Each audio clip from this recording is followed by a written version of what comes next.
I'd like to call to order the Mount Pleasant Public School Board of Education regular meeting on August 2nd, 2021 at 6:30 p.m. in the Performing Arts Center.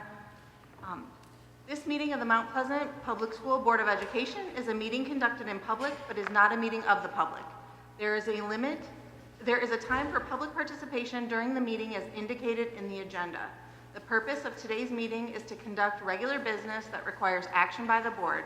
These items may include the discussed at a previous meeting or presented to the board for discussion this evening. As a courtesy, please turn off or silence your cell phones and stand for the Pledge of Allegiance.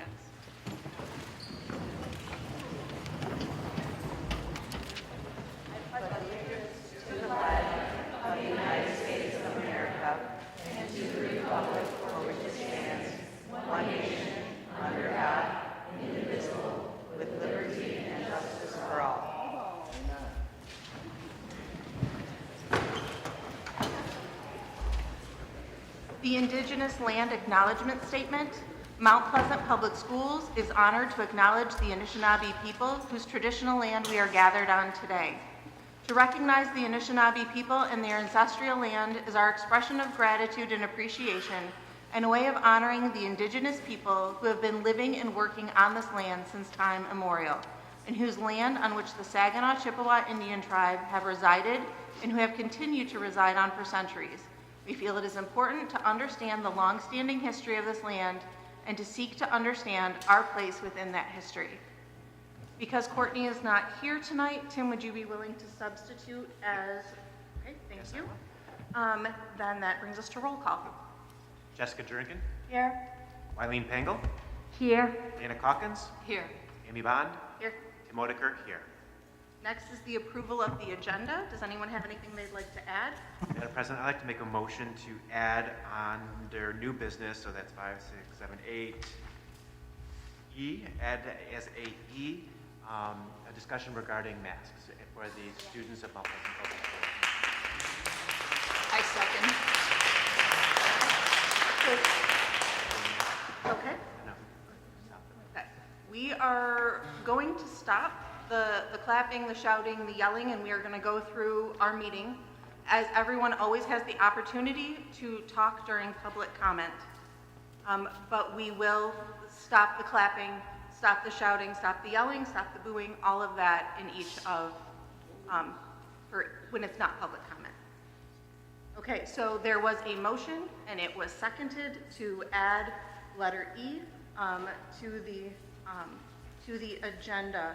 And so all in favor say aye. Aye. Any opposed? Not seeing any. We will now add that section to new business. With that, we go to reports. Good evening, everyone. I do have a couple of agenda items under my report section this evening.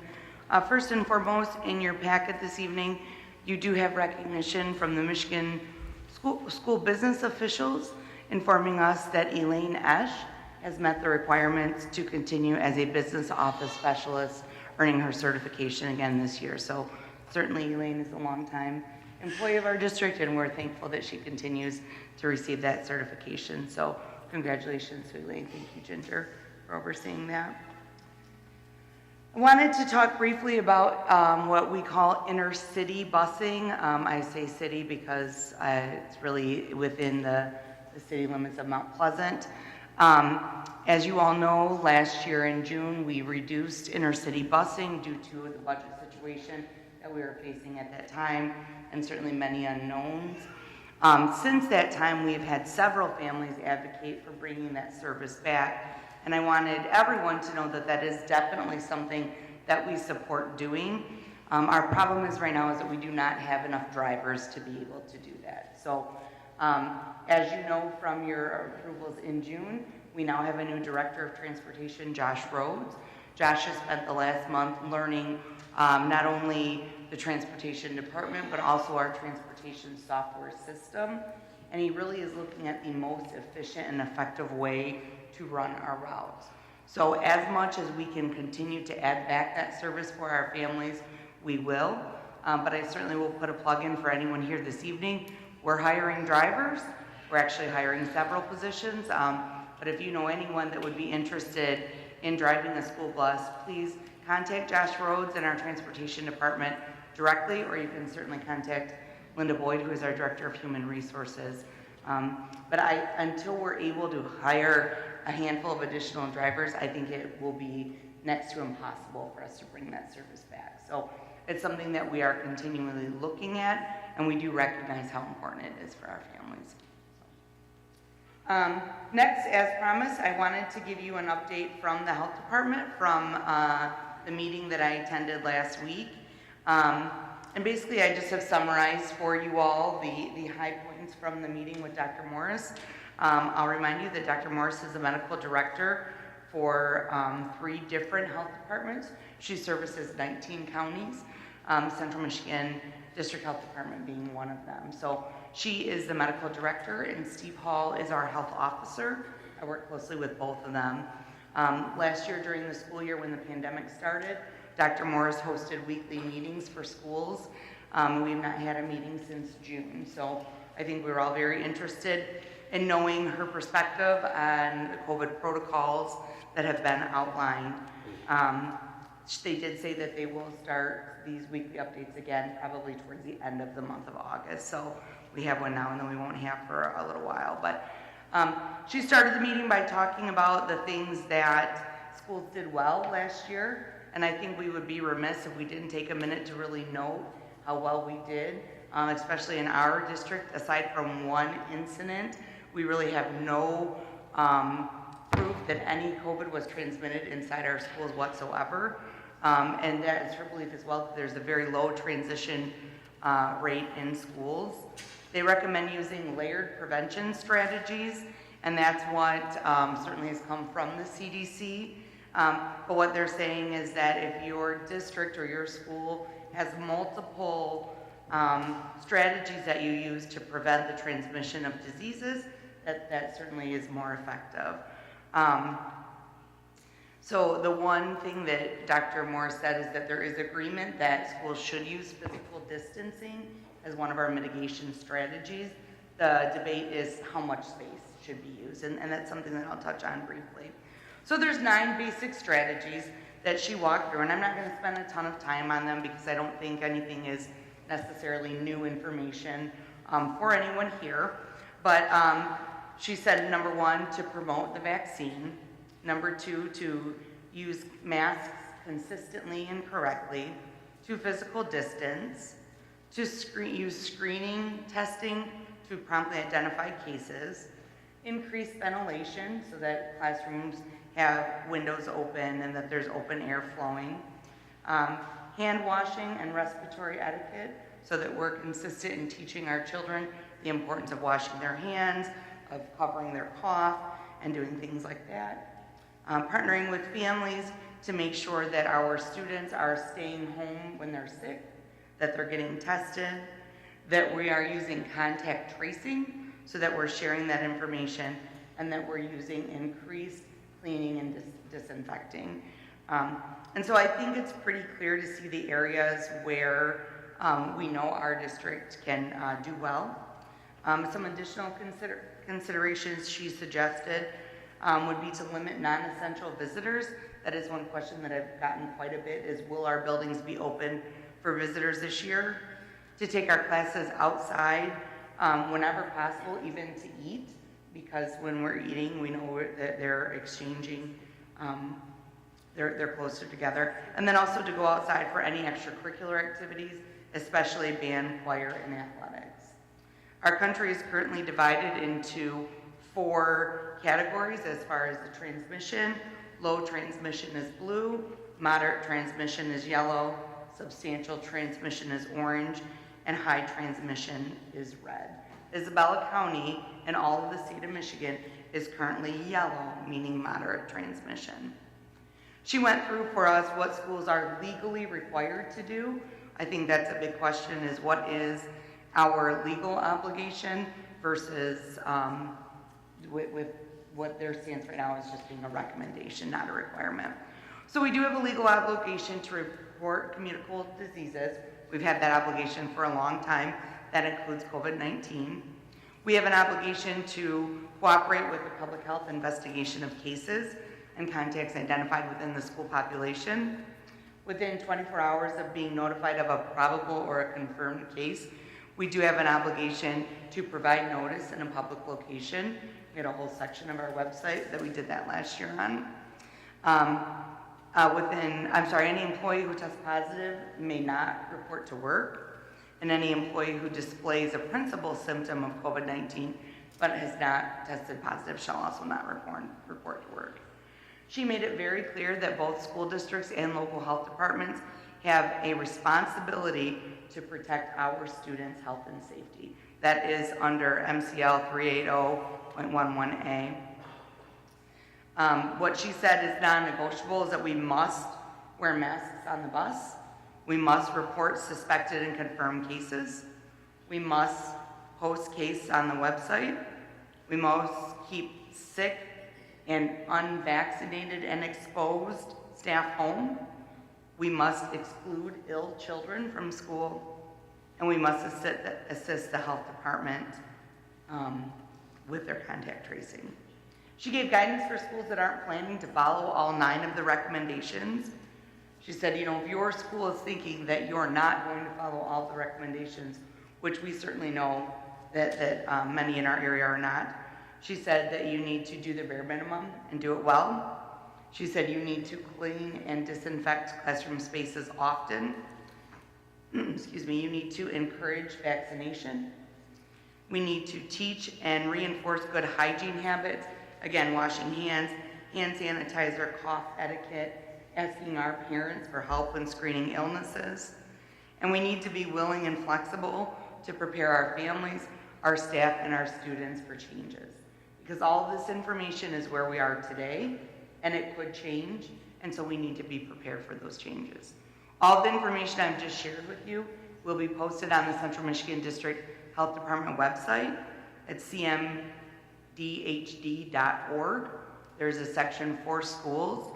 You will also be able to access the recording for her meeting, although I did check this afternoon and it's not yet posted, so I imagine it will be posted soon. I guess my only other comment that I wanted to add is I know that there has been talk in our region about an anticipated increase when students from Central Michigan University and Mid-Michigan College return to the area. And I know that was a concern last year as well. And I have spoken with Dr. Morris specifically about that concern, given our unique situation as being so close to them. And if you recall, last year in August, when CMU did return to school, there was a spike in our community. Fortunately, our schools did not experience that spike. And if you remember correctly, I do because I had the good fortune of tracking every case that we had last year in our schools. We did not have a positive case of COVID in Mount Pleasant Public Schools until October 3rd. So the idea that just by having more college students here would create a bigger risk for our community did not prove to be true last year. In talking with Dr. Morris, she does not believe that that's a risk for our school community, our K-12 school community. She is very aware of the concerns with the Central Michigan University population. She has, experienced that firsthand, but she does not see where that comes over into our K-12 population. So I think that's important to remember, that as much as we cross over with the university, in many ways we are very separate as well. So I'd be happy to answer questions to the best of my ability. Again, I'm simply reporting out what she shared with all of our schools. Can you say anything about what the plans are for physical distancing right now? I can. We will continue to set up our classrooms with as much space as possible. That's something that we've encouraged our teachers to do. I know last week, Jessica, I mentioned that, we don't know what class numbers will be. If we anticipate or if we actually see a loss in student population, that could create smaller class sizes, which would allow for larger distancing. Our balanced calendar program begins on Wednesday. Our smallest class in the balanced calendar has 16 students, and our largest class has 24. So I anticipate those classes will be able to have in that range of 2 to 4 feet of distance between desks. If we are a full class size, which depending on the grade level, that ranges anywhere from 22 to 29 students at the elementary level, up to 30 in a typical classroom at the high school level, and as many as 36 in a PE classroom. It'll be more challenging, no doubt. We're not set up to do that. So the other question I believe that you had is in regards to cohorting. And certainly, depending on how you define cohorting, there are different levels that we would be able to accomplish. We would be able to, at the elementary level, keep our grade level students together, so we're not completely mixing up, so everyone's not sort of a free-for-all, if you will. The cohorting that I believe that we put in place last year that was most successful was at Mount Pleasant Middle School, and there's no way we'll be able to do that with the size of students that are returning. The only way we were able to do that last year was because of the large number of students in the Oilers Online program. So, as we always have maintained a commitment to, we would like to keep our class sizes small, but the reality of it is, in a district our size, where we're already going into the school year with many open positions, we're not going to be in a spot where we're going to cut our class size in half. That's just not a reality. So, again, the CDC says 3 feet is fine. Last year we used 6 feet all the way through. I'm thinking as much space as possible. Our classrooms really, last year moved out bookshelves and things like that, and if they have to do that to make more space, I know our teachers are willing to do that, but it certainly is not going to be 6 feet by any stretch. Thank you very much, Jennifer. You're welcome. Are there other questions regarding the update? Comment. Thank you. If you get a chance, her PowerPoint, that presentation is extremely good. I learned, it's amazing the information that she shared. I highly recommend the public taking a look at that and learning about that. Great detailed, great specific detail for our specific community. I was very impressed with that. So thank you for sharing that information with us. I know I said this many times during last school year, but Central Michigan District Health Department has been amazing partners to work with. There's not a time, their response is very fast, very thorough, very personalized for our district. I just can't say enough about how good they are to work with, so I definitely appreciate that partnership. The last item under reports and update this evening is a PSC update from Linda. Yeah. Good evening, everyone. A small group of PSC leadership, including our chair, Katie Hoyle, and our MPEA president, Wendy Eppel, and I met with Jen last Friday, and we are beginning our PSC full kickoff meeting next Friday, the 13th, from 8 to 10. We will discuss the meaningful work of examining our curriculum as related to cultural diversity, and our fall professional development is related to our Project Aware connection. The title is Healing Trauma and Restoring Resilience in Schools. All of our staff, from administration to bus drivers, are all invited to that professional development. It will be hosted at the Soaring Eagle Conference Center. Later this fall, Dr. Jay Marks, who we heard from earlier this year, he's the diversity and equity consultant. He will return and provide professional development for our 6th through 12th grade staff on Friday, October 15th. And we're hoping that as part of a Project Aware event, we can invite him to join us on the Thursday night, October 14th, for a community event. PSC will then meet at minimum the rest of the year as usual, at least once a month. Thank you. Thank you very much. Next, moving on to the consent items, it's the approval of the minutes for the July 19th, 2021 regular meeting minutes. Is there a motion? So moved. Second. All right. All in favor, please say aye. Aye. Any opposed? And that passes. Next then starts new business. We start at first with resignations. Yes, I'd like to ask the board to accept the resignation of Mr. Josh Bartwell. He's heading to another community to be closer to family, and he is resigning from the physical education and health department. Is there a motion to accept the resignation of Josh Bartwell? So moved. Is there a second? Second. Thank you. All in favor say aye. Aye. Any opposed? So with regret, we happily accept the resignation. Next is new hires. Yes, welcome to some of our new staff who may be in our audience tonight. We would like to welcome Kelly Faber, 5th grade teacher at Fancher Elementary, Kurt Gulick, PE and Health at Mount Pleasant High School, Katie Jones, first grade at Bowles Elementary, Tyler Maryhugh, welding at GI Tech, and Cassidy Morgan joining fifth grade at McGuire Elementary. Is there a motion to accept Kelly Faber, Kurt Gulick, Katie Jones, Tyler Maryhugh, and Cassidy Morgan to our district? So moved. Second. All in favor, please say aye. Aye. Any opposed? That unanimously passes. Thank you so much for joining our district. Welcome to the Oilers.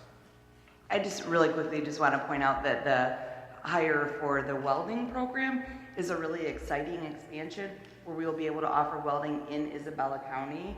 So that's a partnership between Mount Pleasant Public Schools, Gratiot Isabella RESD, and Mid-Michigan College, where we'll have a section of welding in Isabella County for our students right here so they don't have to travel to Alma High School. So that's been in the works for a while and we're really excited to offer that. So thank you, Tyler.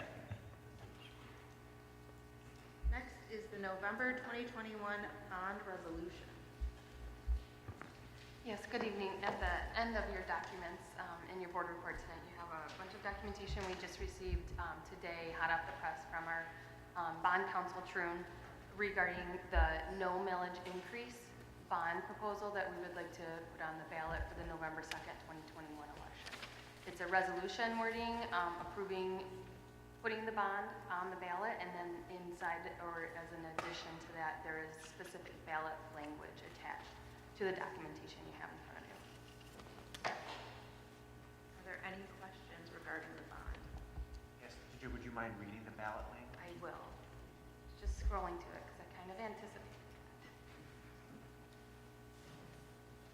So the language that is being proposed to put on the ballot for the November 2nd, 2021 election is: shall Mount Pleasant Public Schools, Isabella County, Michigan, borrow the sum of not to exceed $45,900,000 and issue its general obligations unlimited tax bonds, therefore, in one or more series, for the purpose of erecting additions to and remodeling, furnishing and refurnishing, and equipping and re-equipping school facilities, acquiring and installing instructional technology and instructional technology equipment for school facilities, erecting storage facilities, purchasing school buses, and preparing, developing, improving, and equipping athletic fields, athletic facilities, and sites. The following is for informational purposes only.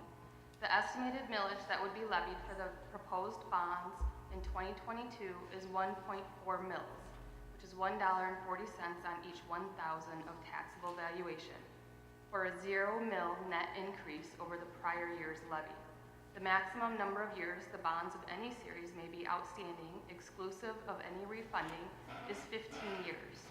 The estimated simple average annual millage anticipated to be required to retire this bond debt is 2.83 mils, $2.83 on each $1,000 of taxable valuation.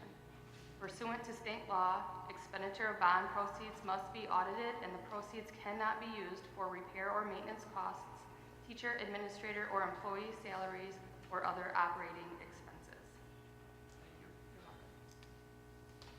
Any other questions? Just to clarify, this is linked to the presentation that Josh made in June on all of the ideas and projects that we had planned for the update, right? Correct, yes, and the discussion we had about it not being any additional.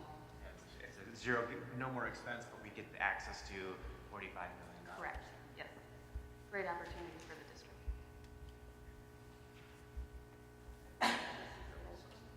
It is. Okay. So is there a motion to accept this wording for the 2021 bond resolution? So moved. Seconded. Roll call vote. Jessica Jernigan. Aye. William Pango. Yes. Is it aye or is, yep. Aye. Yes. Dana Calkins. Yes. Amy Bond. Yes. Tim Oedeker. Yes. So that unanimously passes. Thank you. Next is the Neola bylaw and policies, the second reading and adoption. That's our favorite. As you know, we work with Neola, who helps us interpret policies to ensure that we're up to date with recommendations that protect our district and ensure we are in alignment with Michigan and federal law. This is the second reading for these policies. Policy 7450 is about property inventory. This is a revised policy connected to EDGAR. EDGAR is about properly accounting for our federal dollars. This revision deals with property inventory and adds that proper sales procedures are established to ensure the highest possible return if we sell equipment or property. The district may also request disposition instructions for property inventory acquired with federal funds. Policy 7455 is about the accounting system. This is a revised policy also connected to EDGAR. The main change here is that some title changes are present, for example, from business manager to chief financial officer, and some general terms were added to describe what the land and what building represents.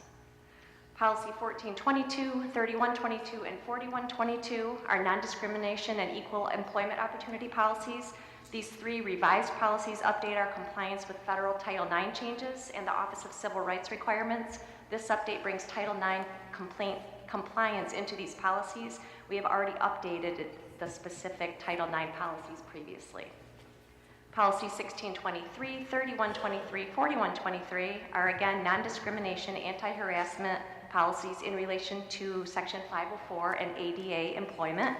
These revised policies are similar to the Title IX updates, and they emphasize non-discrimination and anti-harassment for employment for individuals with disabilities.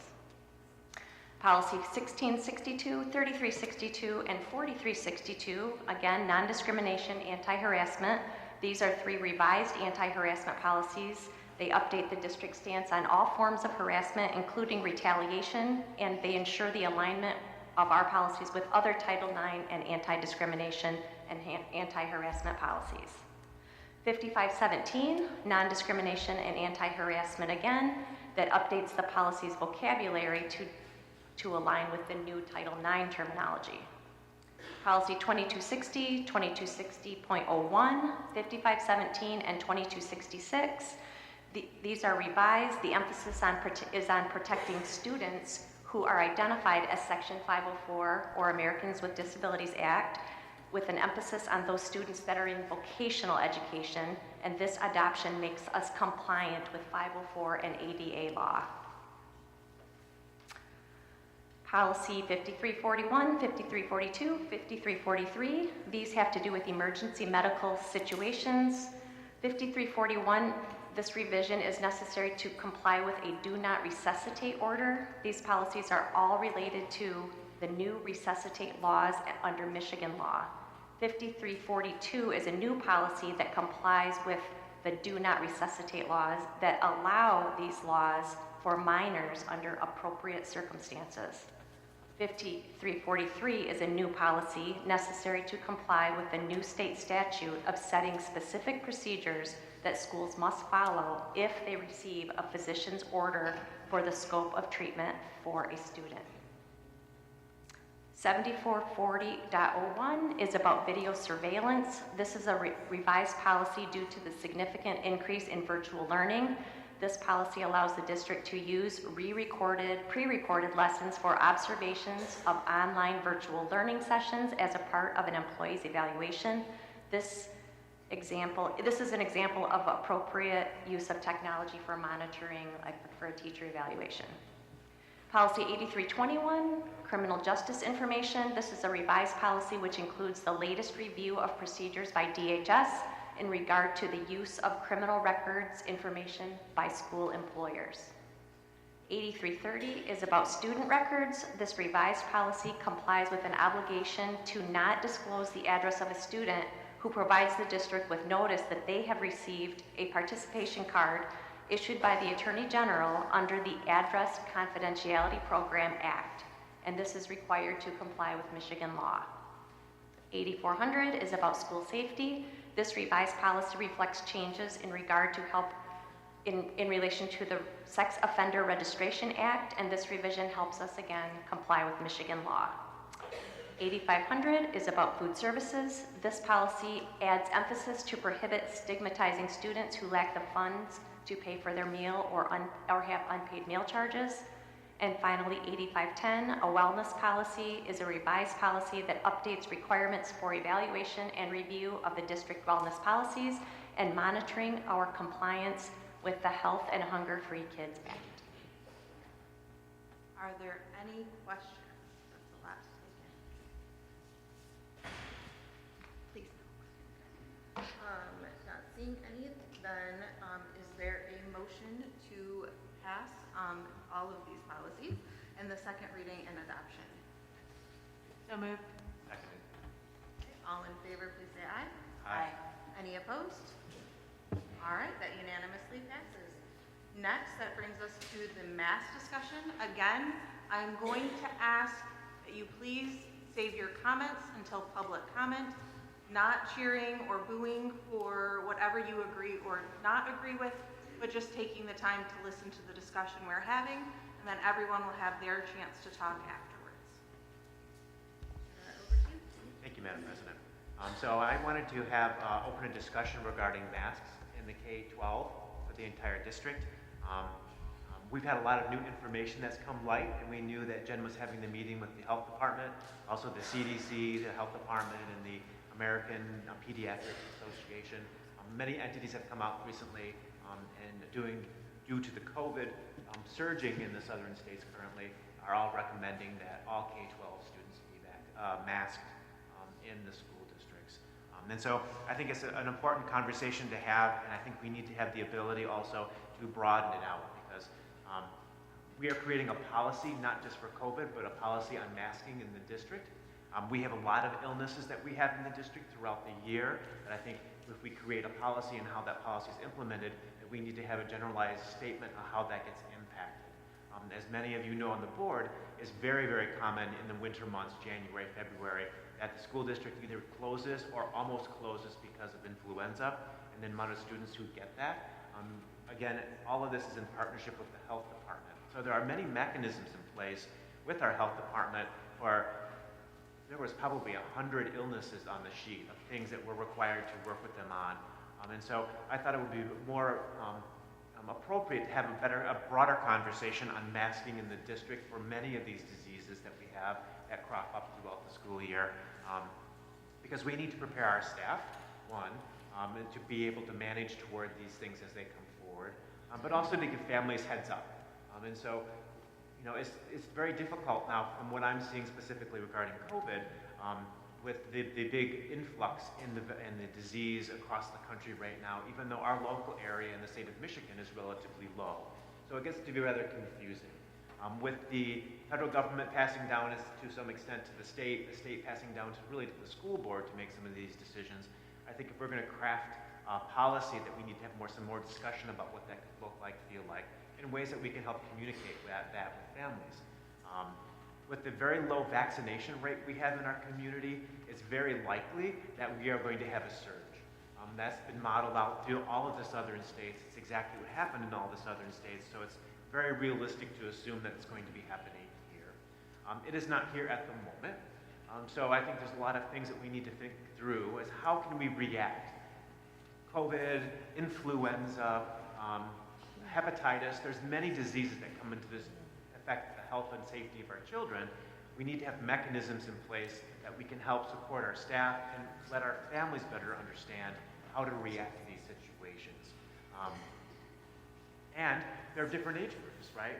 Which makes it even more challenging. So vaccinations, so the high school, middle schoolers can have it, but the younger kids cannot at this point. And the last I heard, it probably won't be until the beginning of the year. Even so, with only 34, maybe 40% of the population getting vaccinated, there's a very good chance that many of the students are not going to be vaccinated and take that risk on as their family. So we, as a district, need to know how to react to that when these families take these high risks on with their children and the other community members. If the vaccination rate was higher, for example, in the general community, the chances that the children would get it drops dramatically. But until that changes, and it's probably unlikely that's going to change, our children are at higher risk. So how do we create a policy to be able to react to all of these things? Who can be our partners to give us valid information? We've heard this evening from the health department. The health department really has been an amazing partner for COVID, but for decades, right? For years we've been working with them and going through all of these things. Jen, I've been in Jen's office, and every morning in the wintertime she's calling the health department to say how many kids are sick.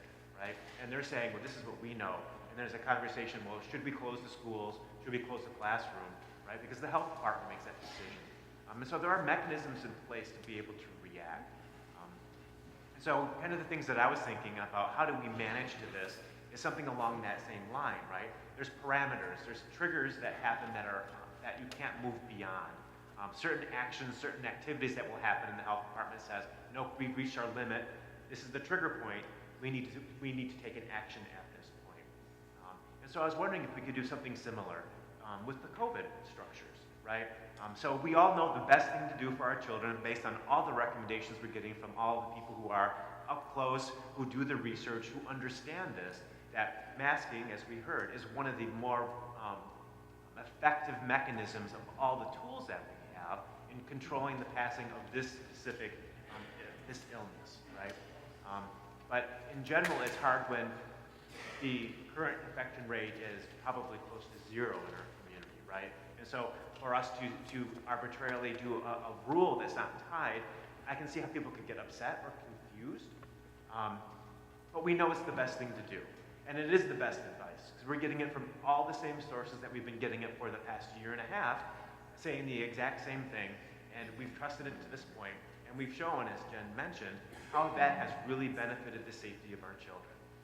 Our extreme low infection rate and the very little evidence of within the buildings transference of any infection shows that using all of these tools do work. They work for our community, and they work for all grade levels, right? And so we've been able to see when things at the high school have kind of gone awry, why they've gone awry, right? So masking is a very valid thing.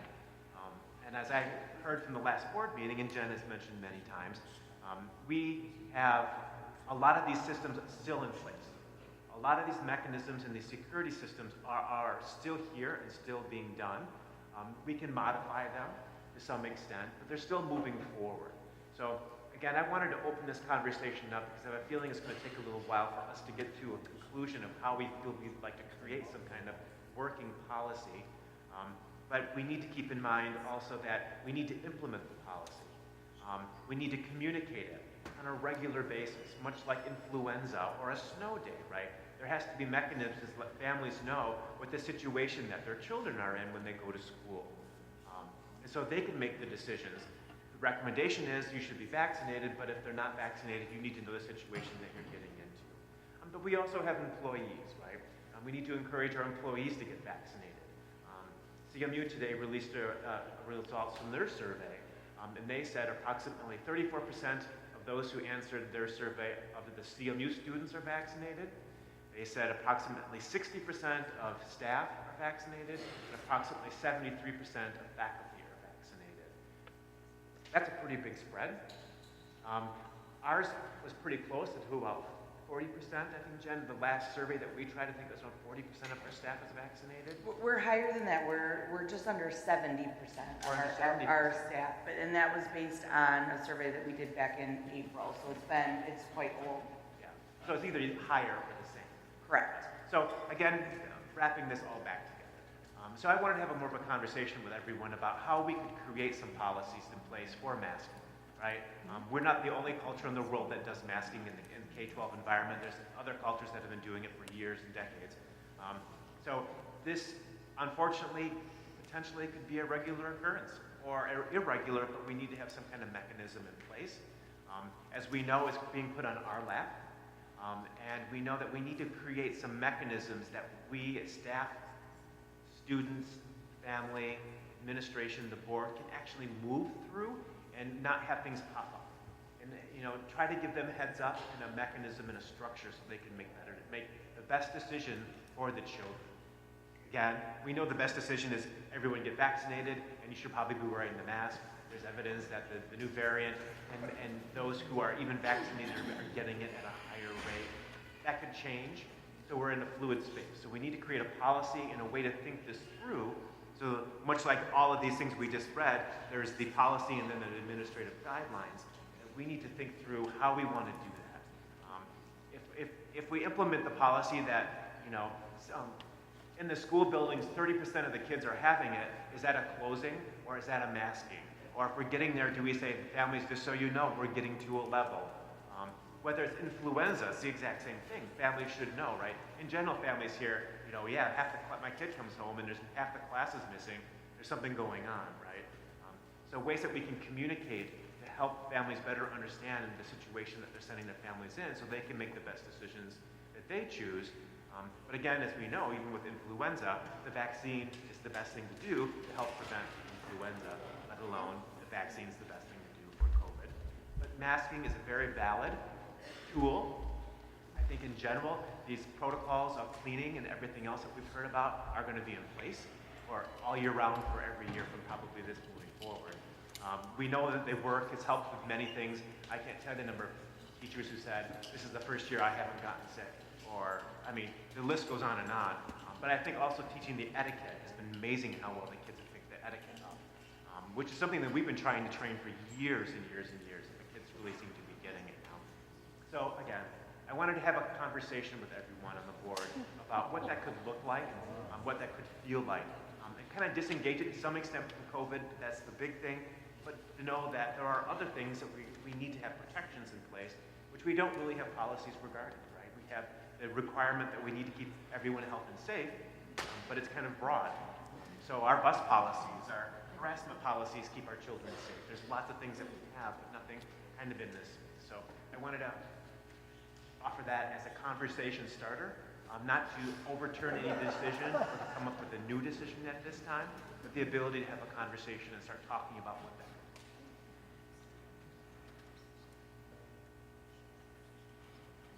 Anybody have anything that they'd like to add or would like to contribute to the start of that conversation? Well, I can chime in. I appreciate, Tim, that you bring this forward, and what I appreciate from what you're stating is maybe that bigger picture of,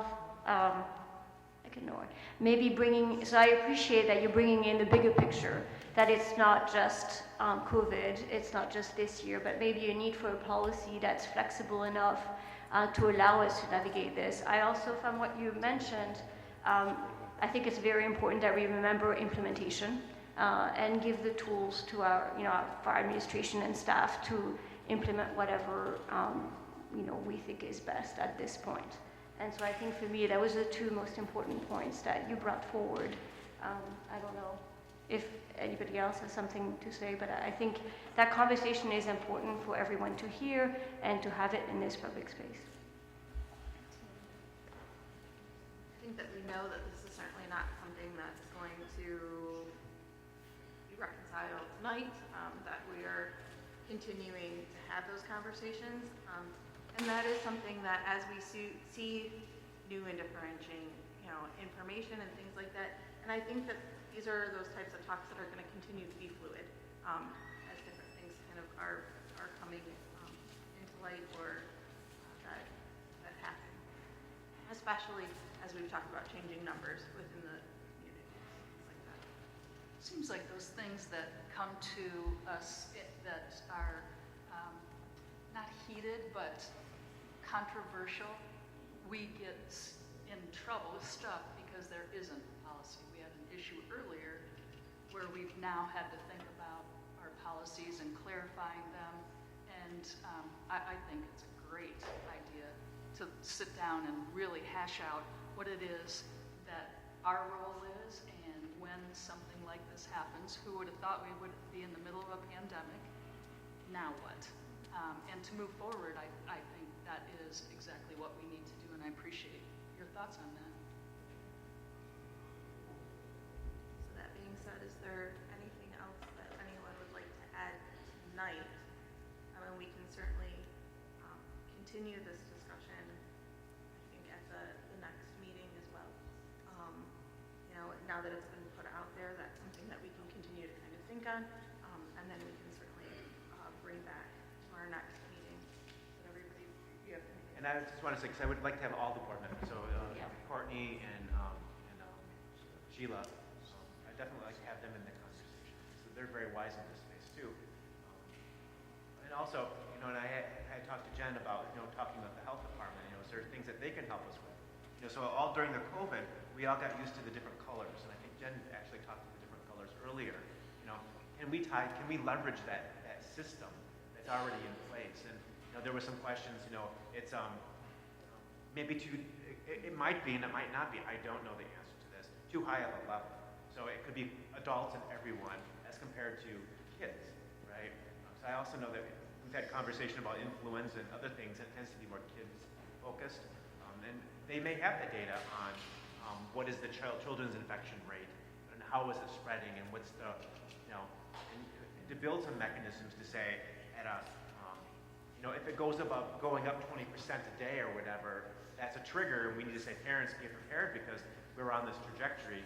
But I know even with influenza, one day Jen's like, I don't know how we're going to make it through the day. And the next day, we're like, all of a sudden, everyone came back, right? It's very unpredictable, and it's a hard thing to manage toward. But we do that on a regular basis. Snow days, right? Is another one. I mean, the amount of time people have to travel and get up early in the morning to test the roads and the road commission, and the conversation with all the school districts in this county. And I mean, there's all these rather sophisticated systems to deal with snow days. So taking those similar models and saying, can we do something with masks, or even make a determination? Let's say if 30% of the classroom is missing, should that classroom be closed? Is there something going on in the classroom, or should it be on multiple factors that we're looking at? But again, and it goes back to get vaccinated, right? If we vaccinate, it's going to lower this risk significantly. Wearing masks in enclosed spaces, I mean, everything shows that that's helping. And there's concern about long term, but in general, kids aren't in the classroom for the entire day. They're outside, they're inside. There's lots of things going on. So I'm looking for a way that we can create a policy that can help everyone, the administrators, and punishment. So how are we going to tie punishment? It's going to be the same rules as baseball hats, right? If I'm wearing a baseball hat, you get your first warning, your second warning, then there's a suspension, and then there's your expulsion, right? The same kind of a thing. We need to let the kids know that. If the rule is, because things are this bad, to this level, you need to wear your mask, and if you're not, here's the consequences, and then we have mechanisms in place to be able to deal with that. To let them know ahead of time so they need to know what that is and how that works and how to move forward. So I wanted to have that conversation to kind of launch it. I know the new school year is coming up soon, but as we know over the past, days, I mean, everything is changing so quickly right now anyways. And our community is at high risk because of the low vaccination rates and the models that we have in the South. So there's a very good chance that we're going to have this spike. But we need to react to that on many levels, right? And so we as a community, I think, having that conversation now is Thanks, Tim. Thanks for broadening that out. It's really smart to be proactive and holistic about it. Thank you. Is there anything else to be said on that topic? I appreciate you staying silent during that conversation. I'm going to ask that continue to be the case during public comment. I have the list here. As I normally do, I will call you up. You'll have your 3 minutes. Mr. Odekirk will go ahead and give you your warning, and that'll be to your time to wrap up. So with that, first off is Bre Mogenberg.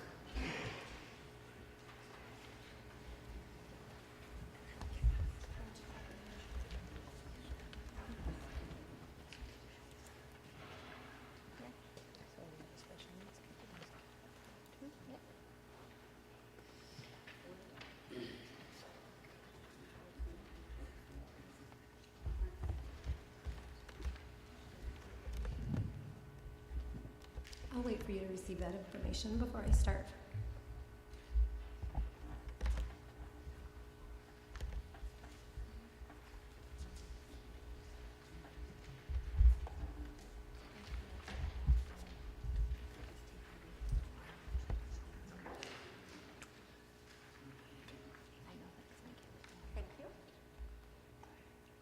Thank you, Brent. I appreciate that. My name is Bre Mogenberg from Mount Pleasant. First, I want to thank you, Jennifer and Sheila, for the last meeting for hearing us and the information that we had sent prior to the board meeting and why not to mask. Provided to you is more information that I encourage all of you to read through. That came from Dr. Baker here in Mount Pleasant. Now to my children. 2 weeks ago, I had 2 students enrolled here, but since I've pulled 1 because teachers in the community within the school have spread hate towards me and called me names, and also towards people that have the same ideals as me. I would not trust great treatment to my child when such in-house spite is deflected because of our family beliefs.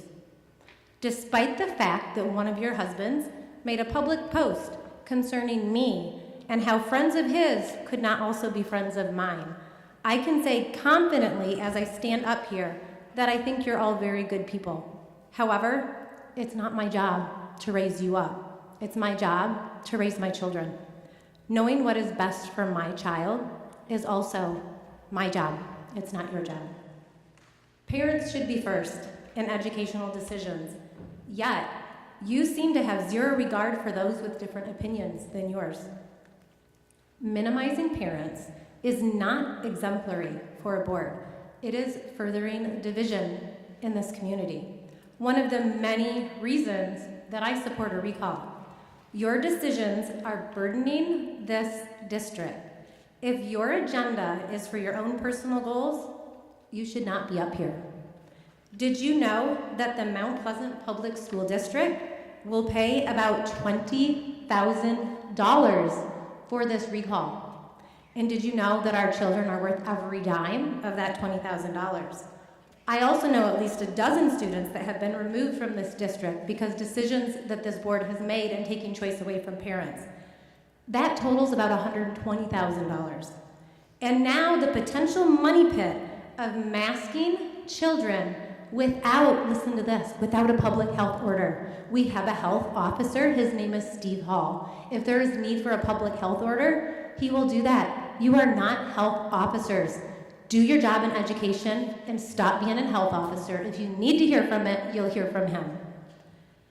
Last week, I forwarded information from Valerie Olson, a health professional in Michigan. In short, she sent that according to our federal use authorization code for emergencies, which pertains to mass test kits and vaccines, the use of any of these may not be mandatory without the risk of severe fines, again, which could potentially cost this district more money than you've already cost the district. Your decisions are costing not only too much money, I'm almost done, thank you, but also too much division throughout our community. It's time you start letting us do what is best for our children. I've been told I need to find a hobby, and I actually love doing what I'm doing right now and standing up for my children. I'll have you know that standing up for kids is my new greatest hobby. Thanks, Tim. I'm on my last sentence. I'm almost done. As for one of my favorite heroines, Wonder Woman says, "I will fight for those who cannot fight for themselves." Parent choice can stop this fighting and division in this community. Let's all try to be adults and work together. Thank you.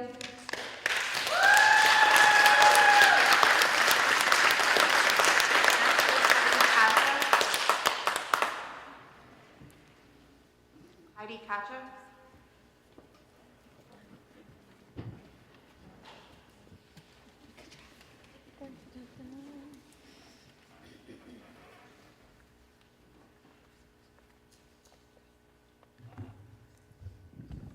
Hello, my name is Heidi Roza, and I'm a parent of two students who have gone through this school district. I have an 11-year-old who will be in 6th grade at the middle school, and I have a daughter who just graduated from Mount Pleasant High School and is heading off to college this fall. I am also a public school teacher for high school students in a neighboring district, and I've taught for 16 years. I would like to, overall thank you for I've always absolutely loved Mount Pleasant schools. My daughters have both had, overall a very positive, supportive experience. One of my childs has special needs and has always had, great support and direction, and would just like to thank you for that. As an educator, I like to take a holistic look in terms of not just what I'm teaching the students in the curriculum, but how they are doing socially, mental health wise. We've got to consider all different factors, and that's really what I'm asking you to consider when you are voting on the mask requirements for the school, and just anything in general, not My difficulty with a lot of these rules and regulations is that everything is focused on COVID, and it's like everything else is kind of taken out of the picture. Last year was definitely a challenge for everyone.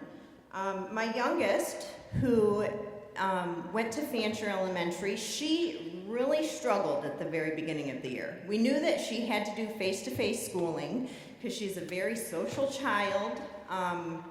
You hear about the 5 love languages. Hers is physical touch. She loves to hug. She loves to be with her friends.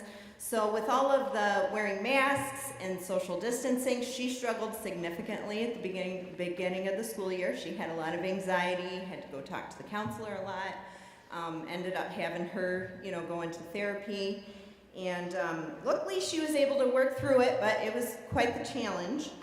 And but one of the biggest things with wearing the mask that she has struggled with is the fact that she has asthma and allergies.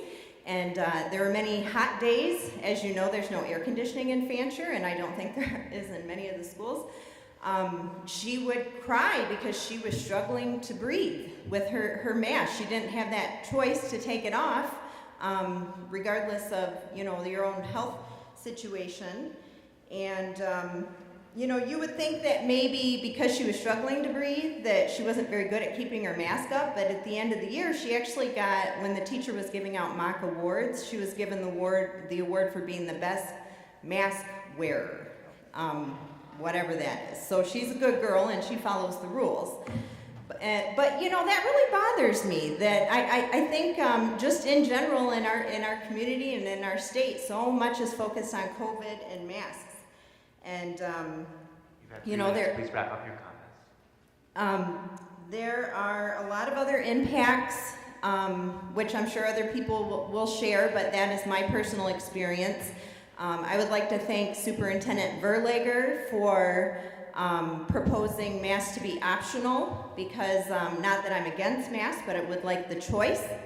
And there are 158 schools throughout the state, and that is not a comprehensive list, who have given You had your 3 minutes. Please wrap up your comments. the parents the option of whether or not their children wear masks. That's 158 that I have documented, but I believe there are more than that.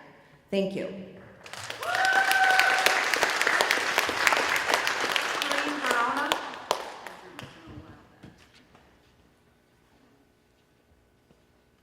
And please remember to hold your clapping, your yelling. It makes everything take a lot longer. Hi, my name is Corinne Verona. I'm a Mount Pleasant resident, and my husband and I have 7 children, 2 of whom attend Mount Pleasant elementary schools. I do want to start by saying thank you for serving on the school board. I imagine it's a pretty thankless job, and I want to believe that each of you took on this responsibility with your heart in the right places.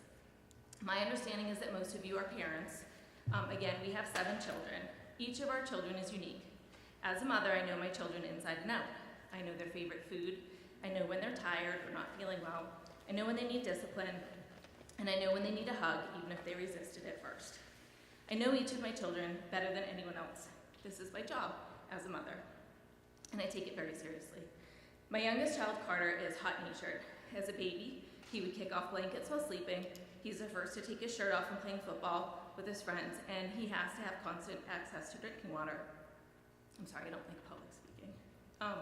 When he gets too hot, he gets a migraine, which often makes him throw up. Twice this year, I was called to pick him up from school because his head hurt and belly hurt. Both times we rode home with the windows down and with fresh air blowing in his face. By the time we got home, he was perfectly fine. This youngest child of mine does not do well wearing a mask. I know that.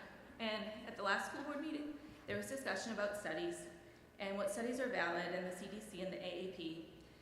I was preparing to bring studies with me this evening. I know that some were emailed to the board, and I'm sure others will be shared this evening by others. But I can find studies that support my beliefs.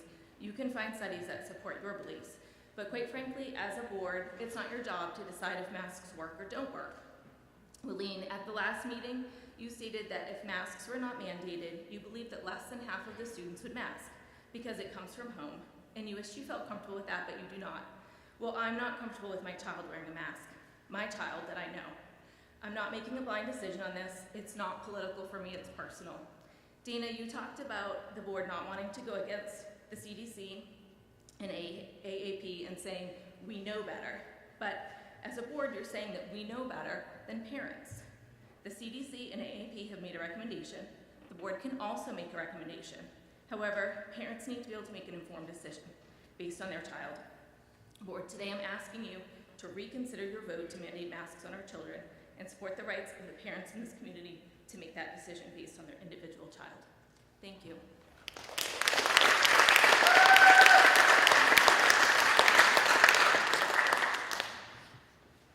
Heather Beardsley.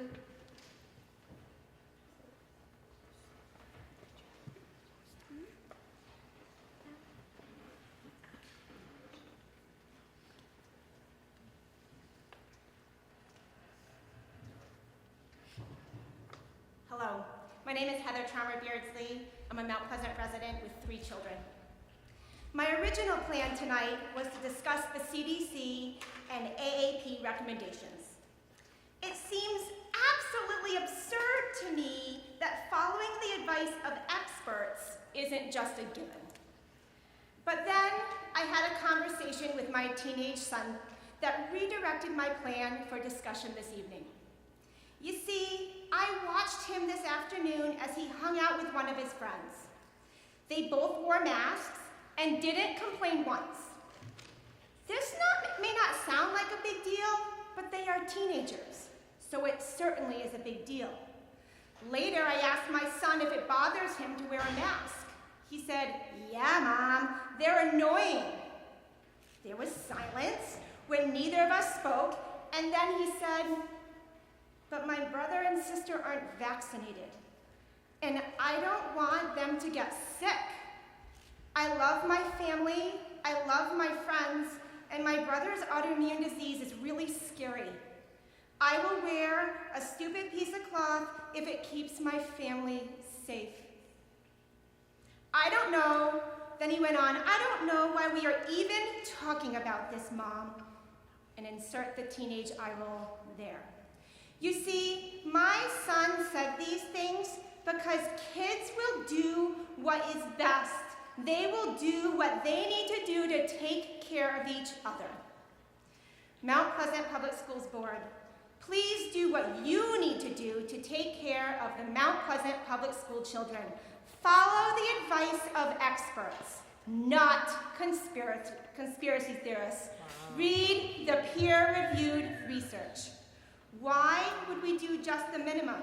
Let's do everything we can do to keep our children safe. Follow the experts. Thank you.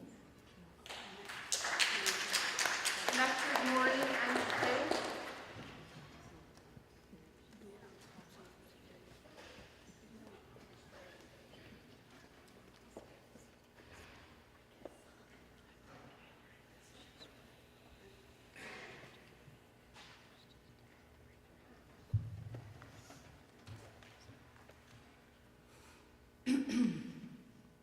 Good evening.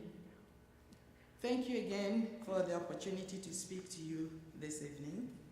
My name is Maureen Ngozi Eke. I'm a resident of Mount Pleasant, a professor at CMU. I pay taxes. My kid does not go to school here.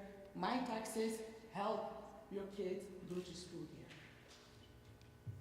I want to begin this evening by registering my support for board members Amy Bond, Wilene Pango, and Courtney Stegman, who have been targeted for a recall.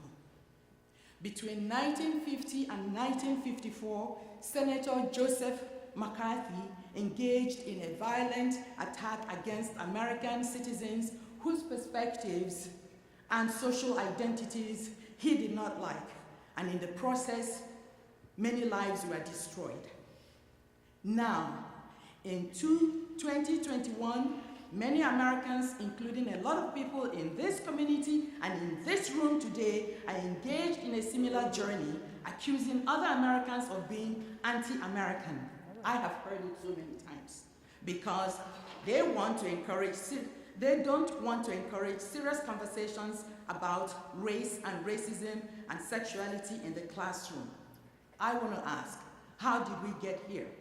What is next? Burning people at the stake? A return to 1692? That's what we're waiting for? I stand by my statement several weeks ago that the larger field of critical race studies, critical race theory, is only a theoretical aspect of critical race studies. Critical race studies predates communism. As I said before, critical race theory is a tool, a framework for examining racism and how it functions in society. It is not communism. And since some of you love to dig up information, please, you might want to consider reading the works by some Black writers of the 18th and 19th centuries so that you can school yourselves on critical race studies and critical race theory. And just because some scholars in 1970 named it critical race theory does not mean that it started then. Refusing to talk about race or racism means that we cannot talk about slavery, Jim Crow laws, including anti-miscegenation laws, which made interracial marriages illegal or a crime. You know what that means?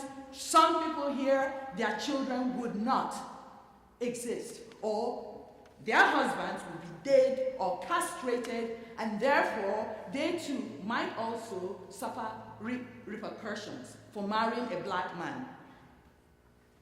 Why are we afraid to address such horrible, dehumanizing history to make sure it is not repeated? We also cannot talk about these issues. You've had your 3 minutes, please. The Holocaust, the genocide against Native Americans,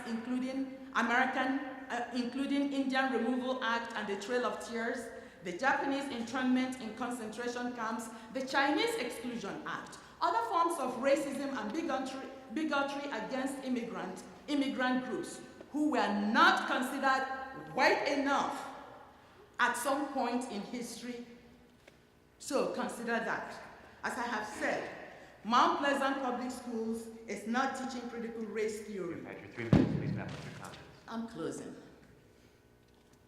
The irony that this attempt to destroy inclusive curriculum suggests, therefore, is that your students, your kids, will not be prepared for the job market that is fast transforming before our eyes. What then would you say when your kids end up with bosses and co-workers who don't look like them or may not get that particular job that they want because they are not ready? I hope we will reflect deeply on the actions we undertake at this time, because history will hold us accountable. I support Amy Bond, William Pango, and Courtney Stegman. Wrap up your comments. I support strong public schools. I support our educators. I support a strong, diverse, and inclusive curriculum. Thank you.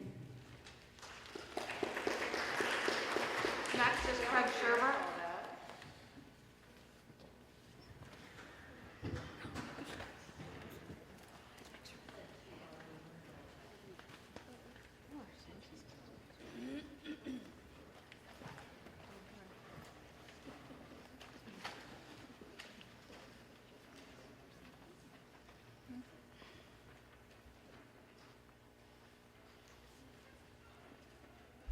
Hi, thank you for giving me the opportunity tonight.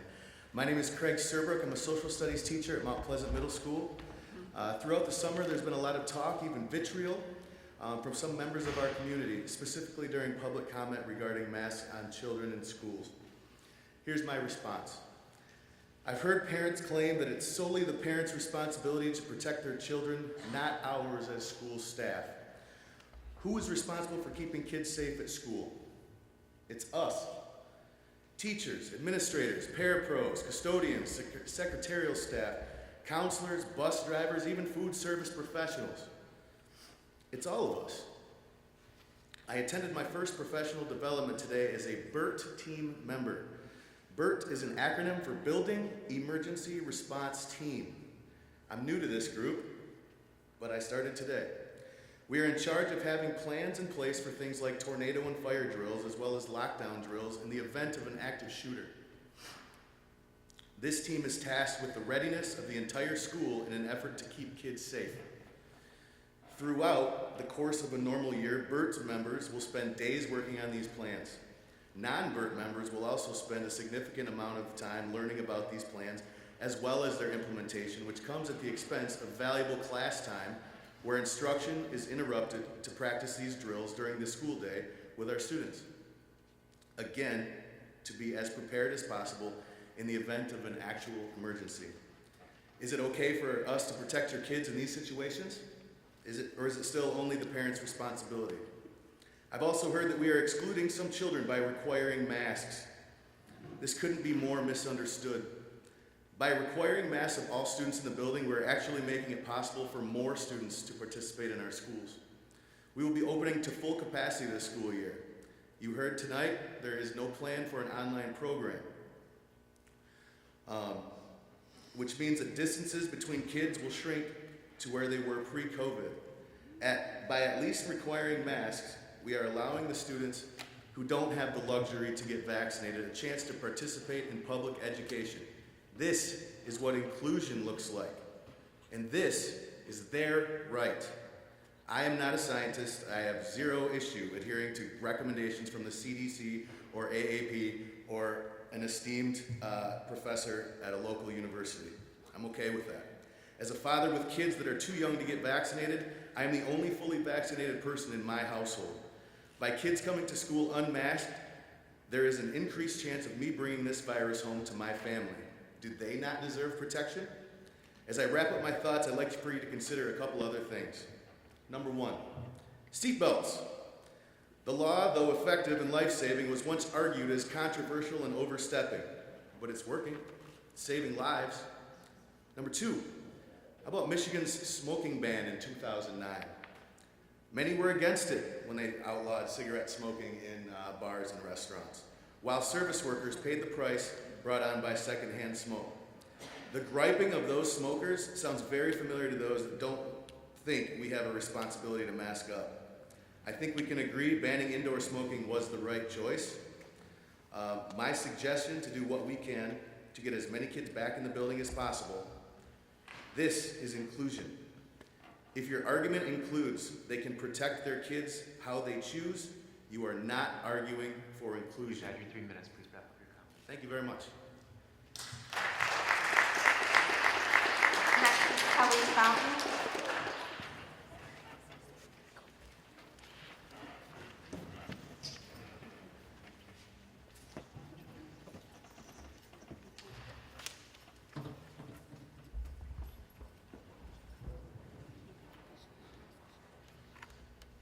Hi, I'm Kelly Fountain. A lot of you know me. I had twin boys that came through the high school. Sean was one of my sons that had IEP. And I wanted to talk a little bit about a lot of the kids that are having a hard time because of COVID. They did not get all the education they needed. With the IEP, they need to be caught up with their peers. And I have it on my heart lately to bring that back where I have a lot of education with the IEP and how to use it in these schools. If any of the parents would like to get with me and learn how to use the IEP properly and how to hold the school accountable for the education of these children, I would totally help out any child or parent and teach them how to use the IEP correctly so their child does not fall behind. Now, because of all the fighting I did with Sean, and you guys, a lot of you know how I am, and I will help any parent, doesn't matter what they're affiliated with, I will help that special needs kid use the IEP, show them how to get their objectives and their goals met every year, and if they're not met, how to get them to the next level and make people accountable for the failure of not getting them to the level they need. So if any parents would like to know more about how to get their IEP done, I am now gonna go and fight for them now, because now my son Sean, because we got him a diploma and not a certificate, he went to MCTI down in Plainwell. He graduated with a degree in lawn care. He is not picking up recycling. He is doing a full-time job making $15 an hour, and it took a long time to get him that far. So, but it was a big fight to get that far, and a lot of you were there. So just to let you know, I will help you with any IEPs. Thank you.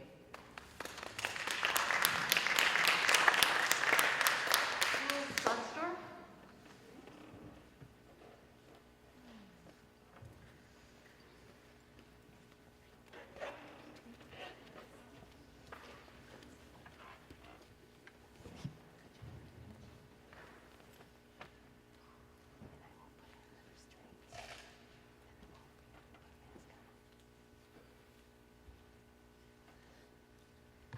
Hello, my name is Joel Sester, and I used to go to this school. But once this virus stopped, I pulled myself out and did online. You guys harass kids about hoods in the halls, like every single day. What makes you think that you guys are going to be able to understand what kid is which with these masks covering their face? Couldn't help but notice you took your mask down to talk in the microphone. Did it help you breathe and talk easier?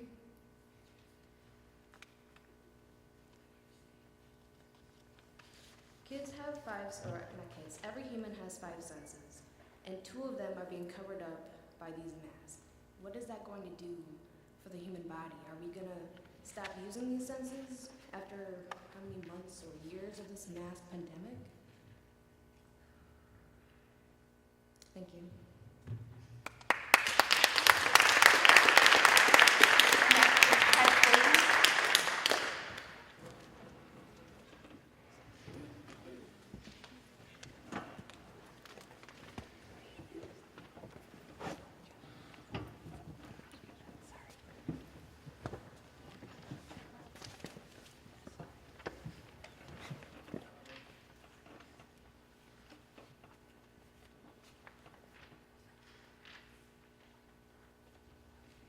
Good afternoon, my name is Ted Clayton. I am a Mount Pleasant resident. I have a child who goes to Mount Pleasant Public Schools.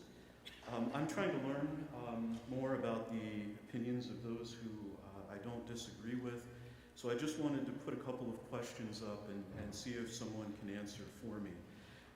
As people have talked about already, the Centers for Disease Control and Prevention have made their recommendations. The American Academy of Pediatrics, the Michigan Department of Health and Human Services, Central Michigan Health Department, the Surgeon General. Why should we listen to you instead of them? And I can think that it's either because you have knowledge that they don't have, or because you think they're lying to us, and I'd be really interested in hearing which it was. You're talking about people having choices about masks. The schools have dress codes already. They already regulate what your kids can and can't wear. For example, your kids have to wear shoes in school. I believe that's a state law. Your kids can't wear hats. Why are masks different? Why is it that they can regulate other kinds of wear but not masks? Students, you say you want a choice about students being vaccinated.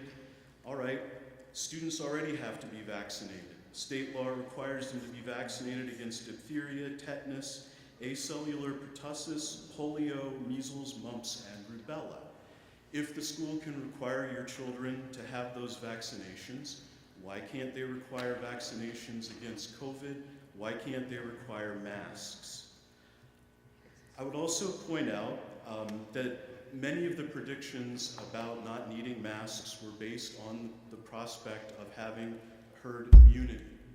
And that was at the time defined as 70% of the population, and that was before the more dangerous variant that's prevalent now. We don't have herd immunity here. It's nowhere near herd immunity. You already heard earlier, CMU did a poll, they just did this, results came out today, 34% of CMU students are vaccinated.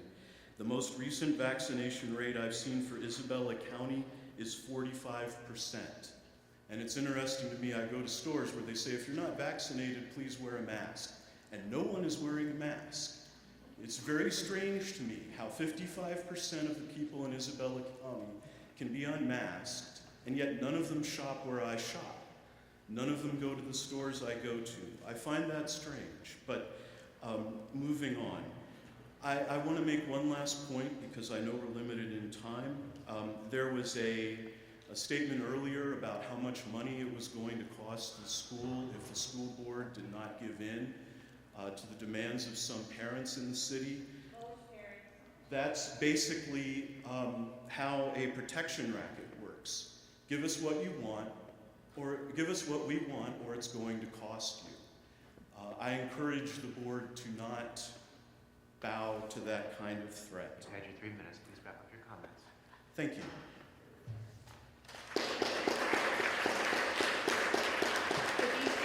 Martinez?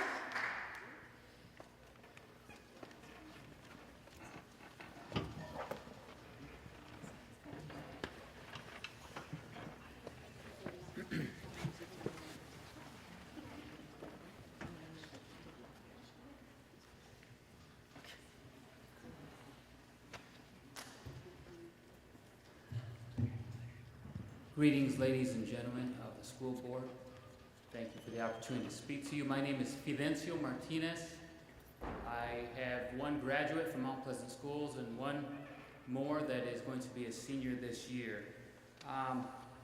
Recently, I just started participating in the school board meetings and making my opinion known.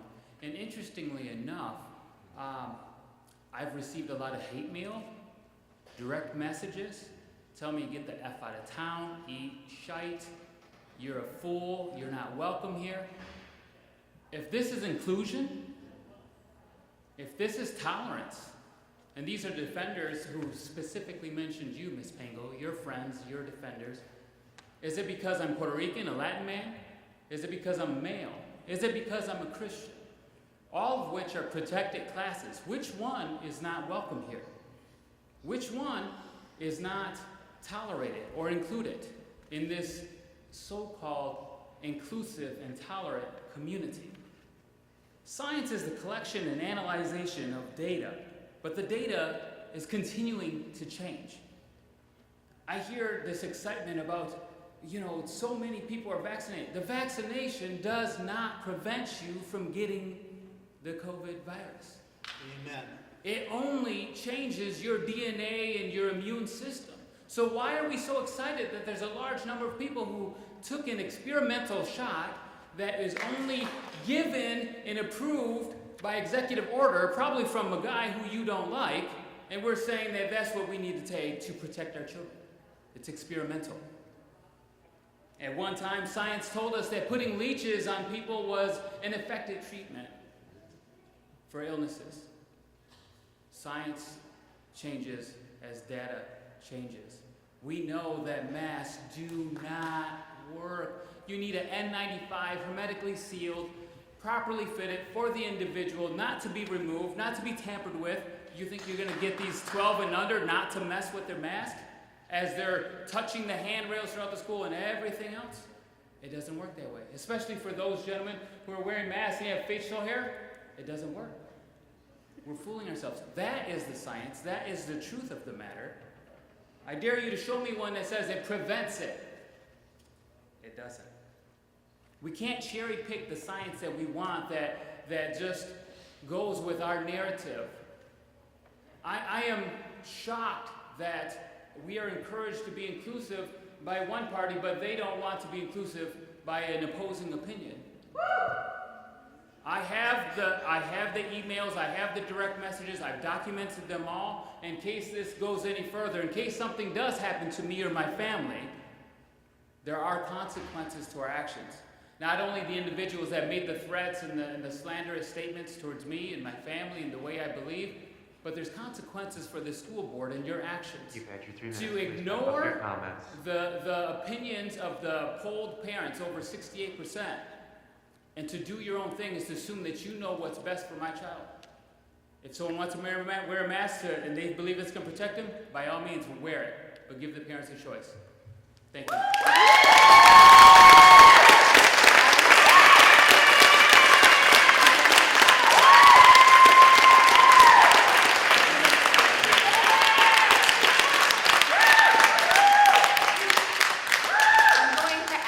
again, while people are speaking, to please not comment during that time.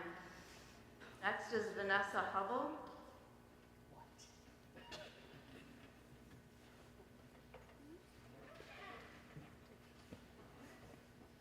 Sorry if I'm pronouncing that last name wrong. Hubl.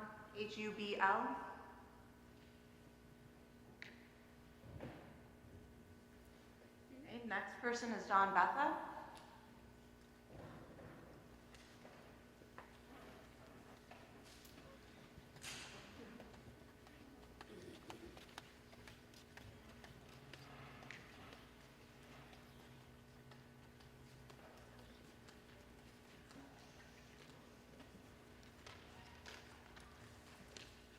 My name is Dawn Betha, and I'm a tax-paying resident of Mount Pleasant. I want to address something that is lacking in our community and in the world in general these days: common sense. I am quoting from a letter from the St. Joseph County Commission on July 28th. The headline reads, "Common sense must prevail over ever-changing CDC guidelines." Quote, "The Centers for Disease Control and Prevention came out yesterday and once again reversed course on mask guidance. Additionally, they called for all kids to mask in schools. The CDC has been unreliable and has contradicted itself multiple times. We need to bring common sense back to our county," unquote. I would add that common sense needs to be brought back to our country. Because so many in our country lack common sense, we have label warnings on everything. Comedians have had a field day making fun of warning labels. But those labels are there because people have actually done something dumb and been injured. So therefore, a warning label is put on the product. One indication that the world was crazy was when the medical/science community decided to ignore the warning label on the mask box that says this mask does not protect against the COVID-19 virus or any other virus. Mask protocol for toddlers indicates that if a child touches the mask, it must be replaced. If the mask gets wet, it must be replaced. If it is a cloth mask, it must be washed and dried before another use. If you cough or sneeze into the mask, it must be replaced, etc. Watching adults, like many of you, I have witnessed constant touching and fiddling with the mask removal and then placed on surfaces like this that are not sterilized and then put back on. This is called contamination and proves that you are not following any kind of science. Some of you proclaim to be following the science, but it seems you are choosing to follow only the political science of this virus, which is do what your government says and don't use your common sense. I personally have questioned everything the government has been saying since day one, so I have educated myself by reading from many sources, not just what the CDC, the WHO, the AAP, or any other government source put out, such as a study done by top researchers in the United Kingdom over the last year, which concludes that the odds of a healthy child dying from COVID-19 is 1 in 5.066 million, or 0.0001%. Children do die from the flu. There are statistics to prove that going back for as long as the government has kept records. The only common sense that I heard coming from the medical/science community was about hand washing, one of the best ways to prevent the spread of viruses. Common sense indicates that the board should have followed the recommendation of the superintendent and left mask wearing as optional and up to the parents to decide what is best for their child. Thank you. God bless you, all of you, and God bless the United States of America.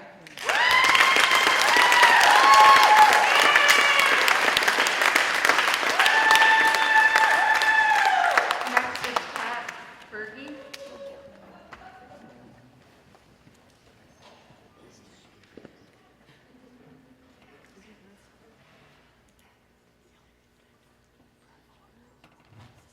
Couple of tough acts to follow there. Pat Berge, taxpayer, 2 kids in Mount Pleasant, well, 1 in Mount Pleasant, 1 in Sacred Heart, graduate of Mount Pleasant myself, and 2 have graduated. I guess this will be the 3rd time I've been up here to talk about CRT, but one thing that Mr. Overkirk said that really struck a bell with me was he said, other cultures do masks. Why can't we do masks? And I don't know exactly how you articulated it, but that really struck me because I have been in other cultures, and a lot of those cultures that wear masks don't have a lot of democratic principles and freedoms. So I got a few things to say here that I'm going to skip over because I don't have enough time now. But one thing I want to really strongly encourage everybody to do is keep coming to these and keep getting engaged. When I first came to this a couple meetings ago, it was after the June 7th meeting where a Mount Pleasant school teacher came up here wearing a BLM t-shirt in dramatic fashion, turned this, and gave pretty much a political dialogue up here. There's been numerous CMU professors, frequent speakers here that come up and talk about the white supremacy of the United States and the 1619 Project, a project that was funded by the New York Times and has been debunked by any serious historian. And furthermore, we continue to hear, not tonight, but the misrepresentation of CRT as critical thinking. Critical thinking is a higher order skill that can't be taught until lower order skills are taught first. So a gentleman last month pointed out, Mount Pleasant has a 60% reading, writing, and arithmetic proficiency, but yet we're gonna try and teach critical thinking skills when we're not even getting the basics down. We have English teachers teaching history with timelines posted in their classrooms. This is all stuff I've learned by coming to this. A book stamped I called out. That same teacher came and talked about how they only read a portion of it and they didn't read the whole book. It doesn't matter, the whole book, the book that she talked about with Angela Davis. She's a communist. Why are we even having those type of books in our classes? And then I've heard the board mention about how we've always taught white history, and one board member specifically said, it's about time history is taught by black authors, as if there are no black authors. We had a professor come up here today and talk about black history and authors and such. Well, here's a black author. It's called Ethnic America, A History by Thomas Sowell, and it talks about redlining. It talks about all the things that happened to black America, as well as everything that happened to other ethnicities in our country. This country isn't perfect, but we're by far better than those countries that wear masks on a regular basis, Mr. Overkirk. You have 3 minutes. Please wrap up your comments. Let's talk about that. I just listened to you let a couple of people that talk, and they're saying things that you want to hear. One talked for 5 minutes. Another talked for almost 4.5 minutes. So I don't know if it's intentional or unconscious bias, but it's definitely a bias, and it's not fair. 3 minutes. Please wrap up your comments. Okay, one last comment. And this has to talk about, we've been hearing a lot about, and you guys really should take note of this, because inclusion and diversity, if you don't agree with us, that's fine. I have not heard many from, if you want to say, my side of the spectrum. 3 minutes. Please wrap No, I'm going to finish this, Mr. Overkirk. I'm going to finish this. Because we've been called conspiracy theorists, McCarthyism. We had a Mount Pleasant school teacher turn up here and call this whole section here, call us the... You've had over your 3 minutes. Please wrap up your comments. White nationalists. White Nationalist Party of Mount Pleasant. For the record, I denounce the white nationalists, any nationalists, KKK, any hate. You've had over your 3 minutes. Please wrap up your comments. All right, I'll wrap up one more comment then. I'm out of here. That teacher also said, invoking, when he came up here and called us white nationalists, that when we go low, we go high. He quoted Michelle Obama. Once again, bringing politics in it. Well, here's something I would ask everybody in here. MLK, judge me not by the color of my skin, but by the content of my character.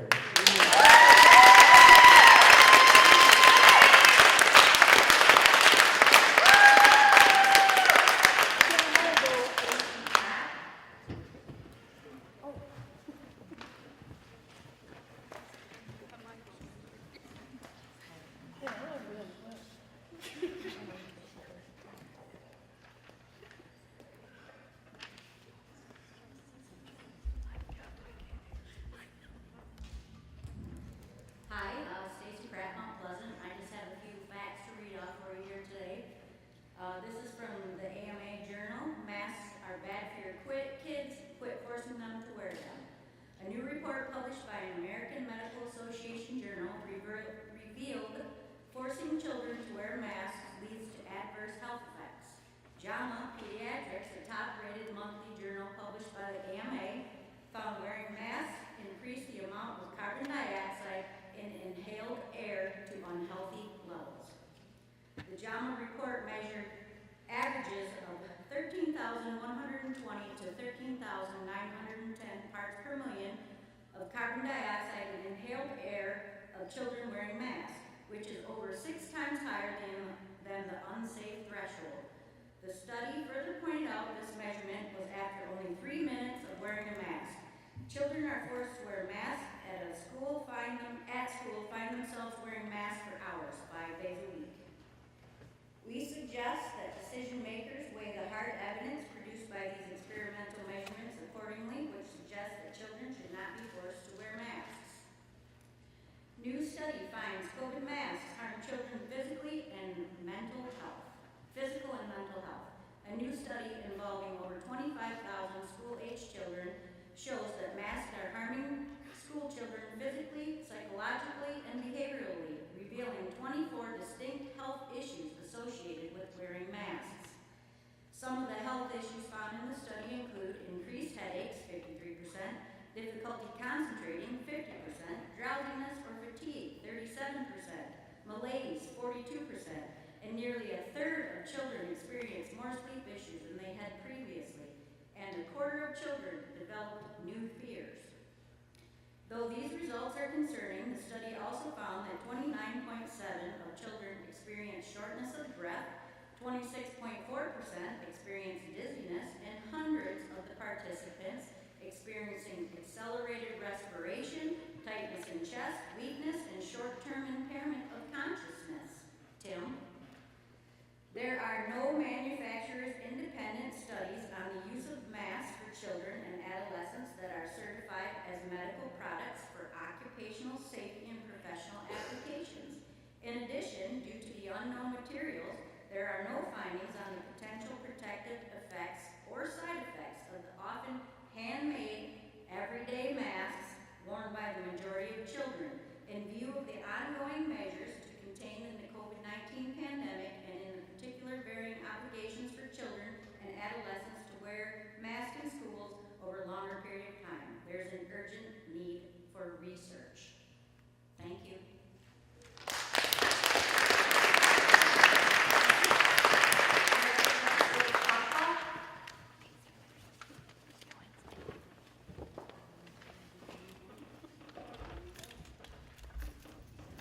Hello, my name is Phil Kruska. I'm a resident of Mount Pleasant.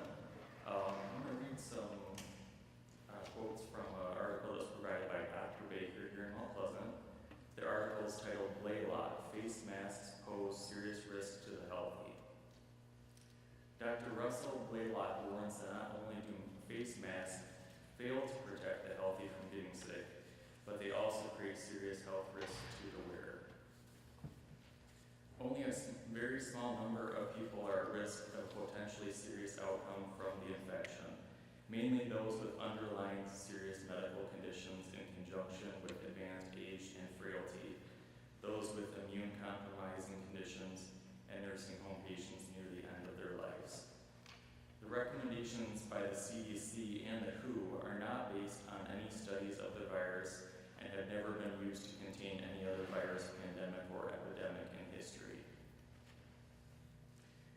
Masks can cause headaches, a reduction in blood oxygenation, an elevation in blood CO2.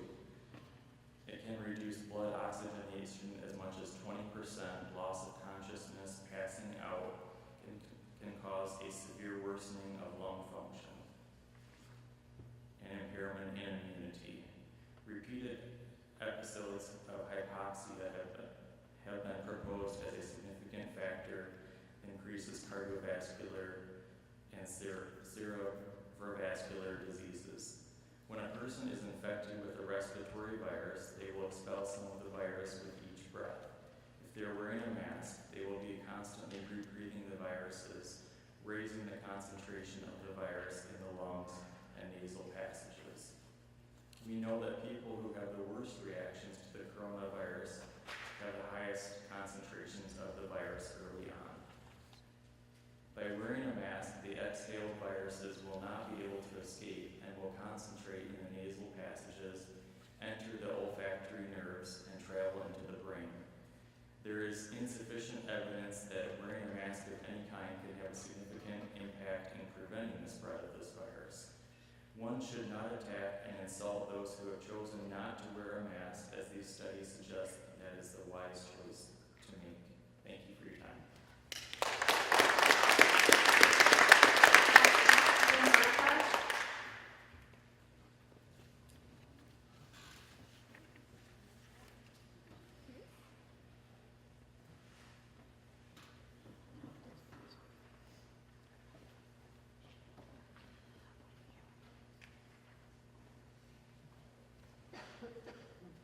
That's a long, quiet walk from the back of the room. My name is Jim Burkhardt, and I'd like to talk for just a minute or two here about my experiences. I've got 2 kids in the district. One just graduated, and one will be entering her junior year this fall. We don't live in this district, but 18 years ago when we started our family, we decided to school choice in Mount Pleasant, and it's a decision we've never regretted. I teach in a small district nearby. My K-12 experience was in a small district up north, and the opportunities we have here are truly amazing. They're all over the building, but if I walked into the gym one time, if you ever see a fire evacuation plan, it's essentially a 2D drawing of this building. And I just looked at that one day and thought, all of the space dedicated to all of those programs it's just crazy. I mean, you go out the door, there's a TV studio in a high school. This auditorium, I've had the privilege of spending many hours in here with Mr. Clark and Mr. Taney putting on musicals, helping in a small part. It's been great. Our athletic facility. You have a multi-million-dollar wing dedicated to performing arts. The athletic facilities are amazing. The number of sports you can be good at. There's so many sports out there. You can get at everything. These things just don't exist in small districts. I think we sometimes take that for granted. I've got a very small list. There's amazing staff here. But some of the teachers that have been instrumental in my family's life: Brian Schaefer, Sean Gunn, Beth Conway, Kim Bishop, Brooke Payton, Ryan Greaves, Josh Hicks, Bill Dennis, Deb Lazier, Pat Onstott, Abby Ernst, and especially Jenna Clark and Matt Tatum. And I'd like to recognize some administrators: Marcy Stout, Kim Bishop, and John Winkler. And there's so many more that have been very helpful. And I thought there doesn't seem to be a shortage of people telling you what you should or shouldn't be doing. I thought it would be nice to hear some of the things you've done. So thank you for any part you've had in providing these facilities and programs to my kids, and thanks for your time.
No more.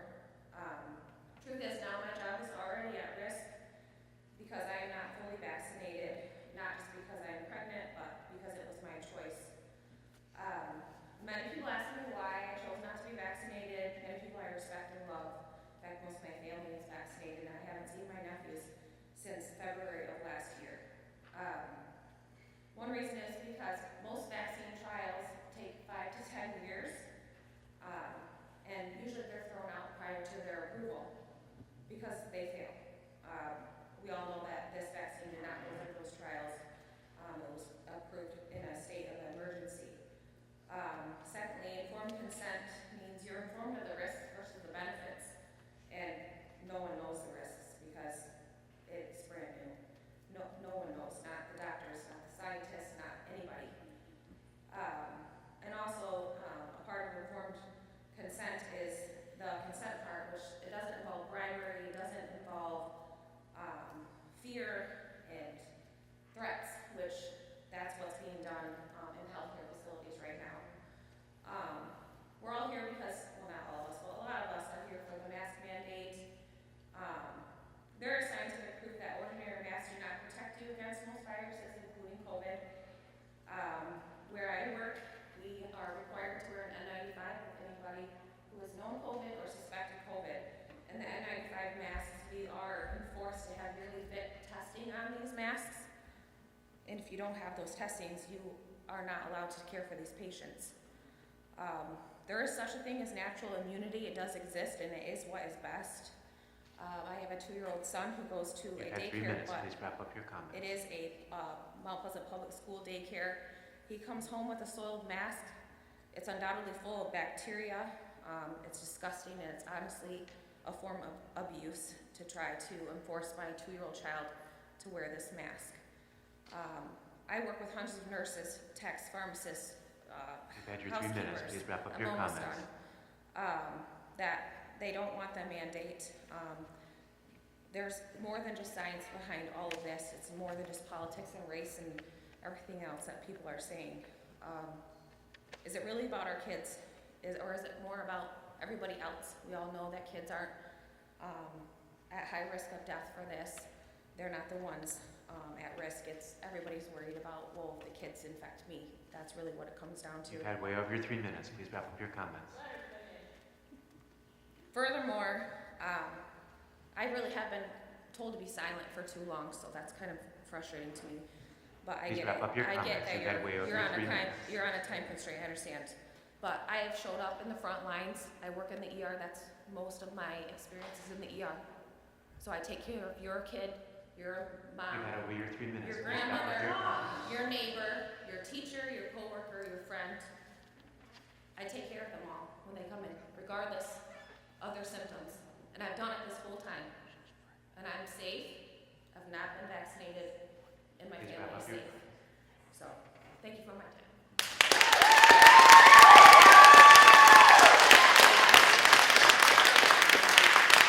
Sarah Leonard. Last year the nurses were our heroes, and this year they're losing their jobs because they want them. Then I'm going to ask holding your comments until it is your turn.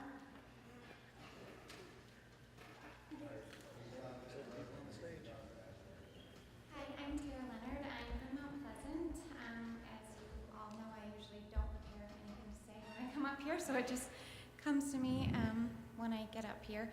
I have 2 students that are in the high school. My youngest daughter is 4, and my husband and I have definitely made the choice not to enroll her when she needs to go to school next year in Mount Pleasant Public Schools because of what has happened. I don't trust this school board.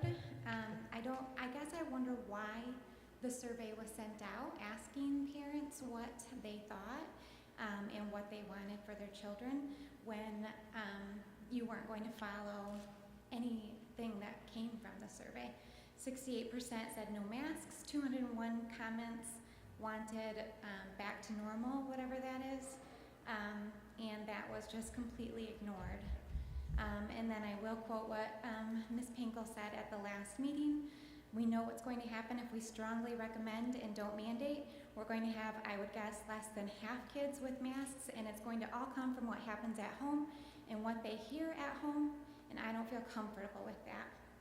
The problem is you can tell me anything you want, the data, the research, but what you don't feel comfortable that's coming from my home is what I see that is happening to my kids after they come home from school. From school, they're wearing these masks all day long. As soon as they get home, they crash. They have migraines, they have headaches, and they sleep. They sleep from the time that they get home until 8 or 9 o'clock p.m. and then they wake up and eat and then go back to bed. That was the cycle that I saw all last year. What kind of life is that? So at the school, maybe you're not seeing the effects that are happening with the masks. You're seeing that these kids are with their friends, they're learning, they're playing basketball and whatever they do at school, and then when they come home, they're just spent. Especially when my son was in basketball, it was the worst thing that you could see at a basketball game when your son has to wear a sweat-drenched mask, and you see when they're at the line, when they're doing their free throws, and all 6 players on both sides take their mask out and are just breathing and bent over. How does that not register to anybody that that's not healthy? These are athletes that need air. I do not want masks. 68% of this community do not want masks. Jennifer said she came out with her recommendation that this can be a choice, a parent choice, and I believe that that's what it should be, because all students are different, all children are different, and as parents, we know what they need. Thank you.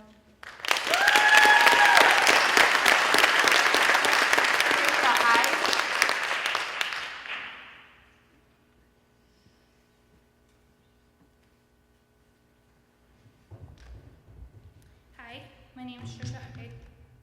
So in the last board meeting, I noticed that Courtney Stegman second Hingel's motion to mask 11 and under, correct?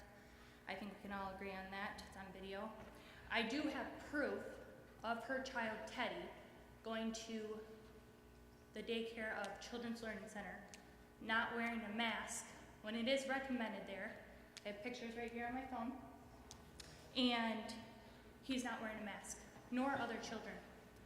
So my question is to you, who is she to say children that are not hers, that they are required to wear a mask, when her own child, who says wears it very well, okay, does just fine, when he does not wear a mask at daycare? That's just something to think about. Dana, you mentioned we're in a pandemic. We are. Why are nurses given the ultimatum, take the vaccine or being fired? If we're in a pandemic, don't we need all medical staff? Just another point. Some of you guys keep referring to the CDC. Well, I think it was the beginning of the summer, I don't know the quite date, but I can look it up, that the CDC came out and said, vaccinated, you don't have to wear your mask anymore. Yay! But did you stop wearing your mask? I bet you didn't. So why do you get to choose when you get to follow the CDC, but parents don't? Okay. Smoking was brought up. Valid point. Great. You're right. That was a great choice. I can get behind you. See, we agree on something. But if smoking is so bad, why hasn't the government banned it? Right? Causes cancer. We know that. The science tells us that. You talk about infection, mask, washing hands. Some of you guys come up here and put your very mask on this stand, or you speak into the mic and put your mask. That's disgusting. Some of you guys walked in here without your mask on, but now have it on. Kind of odd. But hey, it's your choice. If your vaccine mask works like you say it does, then the kids don't need them. Let the parents decide what's best for their kids. Also, is it a conspiracy when it keeps coming true? That's all.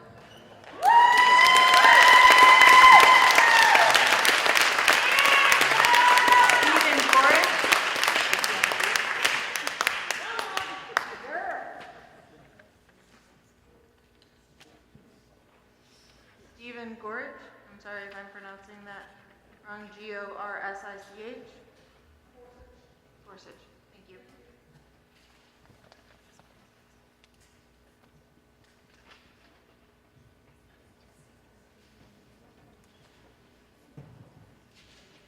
Well, I guess I'll start by thanking you and then also saying I just prepared this because I did not know I was speaking. So I want to thank the committee for your service. I want to thank everyone for their diverse opinions. I want to thank the committee for their diverse opinions. I also just heard something, and I want to apologize for the community, that members of this committee, their children are being stalked. That is unacceptable, and I apologize to whoever that was directed to. Not that I did it, but it is unacceptable. Did I interrupt you? Did I interrupt you? Good night. That's enough in the comments. You all have a turn. I want to remind everyone that we had a successful year last year because we listened to science, because we listened to experts. To let our guard down now, when a more transmissible strain is out there, is unacceptable and dangerous. Over 60% of those people have. Please hold your comments until it is your turn. Thank you for displaying your ability to listen. Now, I do want to say that data, they do not change. We get more data, and when we get more data, we act upon that. Science evolves. I encourage you, this board, to listen to science, public health experts, local health departments, and not to superheroes or big loud science. Thank you. And God bless you, and God bless America. Heidi Roza. No. Next is Carol Sobeski-Gall.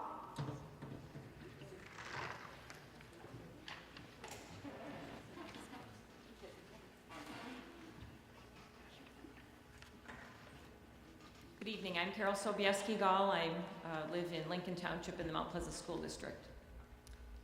Thank you for the opportunity to share my thoughts. When I was an adjunct instructor, I found repeatedly that freshmen and sophomore students were unable to write a 2-page report using correct sentence structure and grammar. I had to enlist the assistance of the CMU Campus Writing Center to assist in this. Why did these college-bound students from many different districts around the state and other states not learn critical thought outlining, sentence diagramming, and grammar in their years of schooling? Could it be that English language arts classes are spending time in other interdisciplinary topics instead of writing? And why are the college level ELA courses not teaching writing? The list of English courses looks like a list from the sociology department. As stated by Robert Newby, and I quote, "CRT is not a hard issue, it is an organization of society issue." If this is true, why are there so many negative emotions displayed in the media and at protests and rallies? And if CRT is an issue of the organization of society, why don't or haven't the adults reorganized it?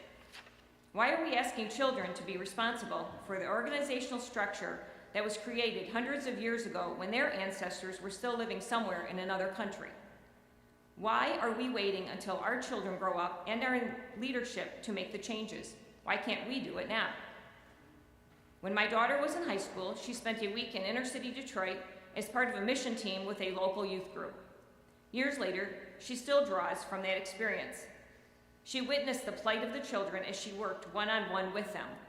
She brought home photos and prayed for them and their families. My daughter later earned a teaching degree at CMU. Are there programs that can be utilized to create similar outcomes for those who are ready to move from words to action?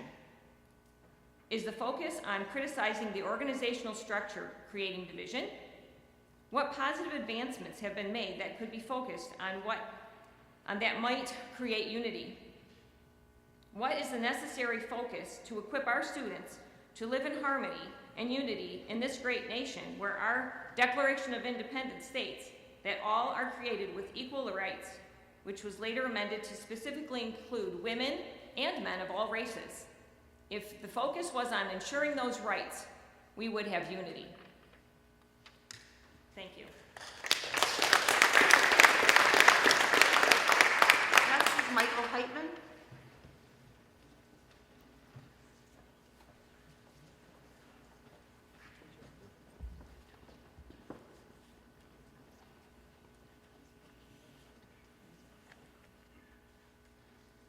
Hi, my name is Michael Heidman. I'm a resident of Union Township here. I just wanted to say real quick that I support the efforts of the board to make the school year coming up here possible and have safety for the children and for the parents and for the teachers. And I hope that the board makes the right decision and what is best for the district here. But I support your efforts with the mandate here and trying to, because it is important to make sure that the teachers are kept safe and that the teachers are assured that they know their health will be taken care of. So I just wanted to let the board know that. Thank you. Next is Jessica Lapp.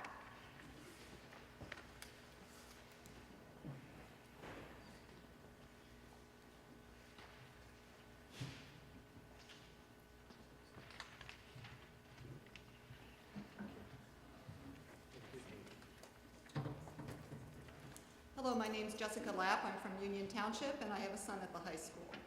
I'm appalled, frankly, by the misinformation and self-centeredness in the audience here tonight. We're almost at 2 years into this pandemic, and we are at the point we are facing an increase in the cases of COVID-19. The Delta variant spreads much more quickly and more easily than the original virus or earlier variants. It's time to think ahead for what that means for students, teachers, staff, and the community, even if it's not always an approving community. We have safe and effective measures for preventing and containing COVID. Masking, vaccination, social distancing, regular testing for those not vaccinated, etc. Superintendent Verliger noted the layered approach being recommended by the CDC, the Michigan Department of Ed, and others. And our local health department is again recommending full masking of K through 12 students, teachers, staff, and visitors. I want my son to go face to face.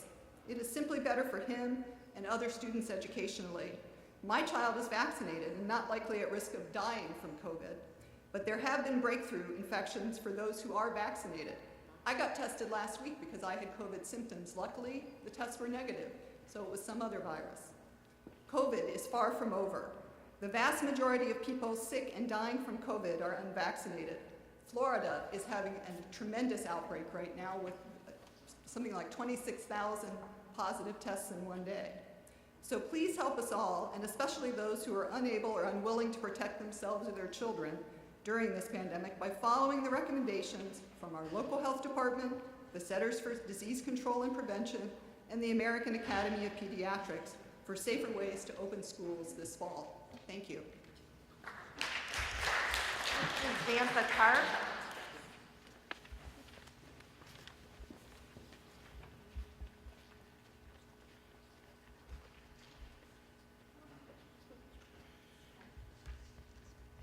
My name is Xantha Karp, and I live here in Mount Pleasant.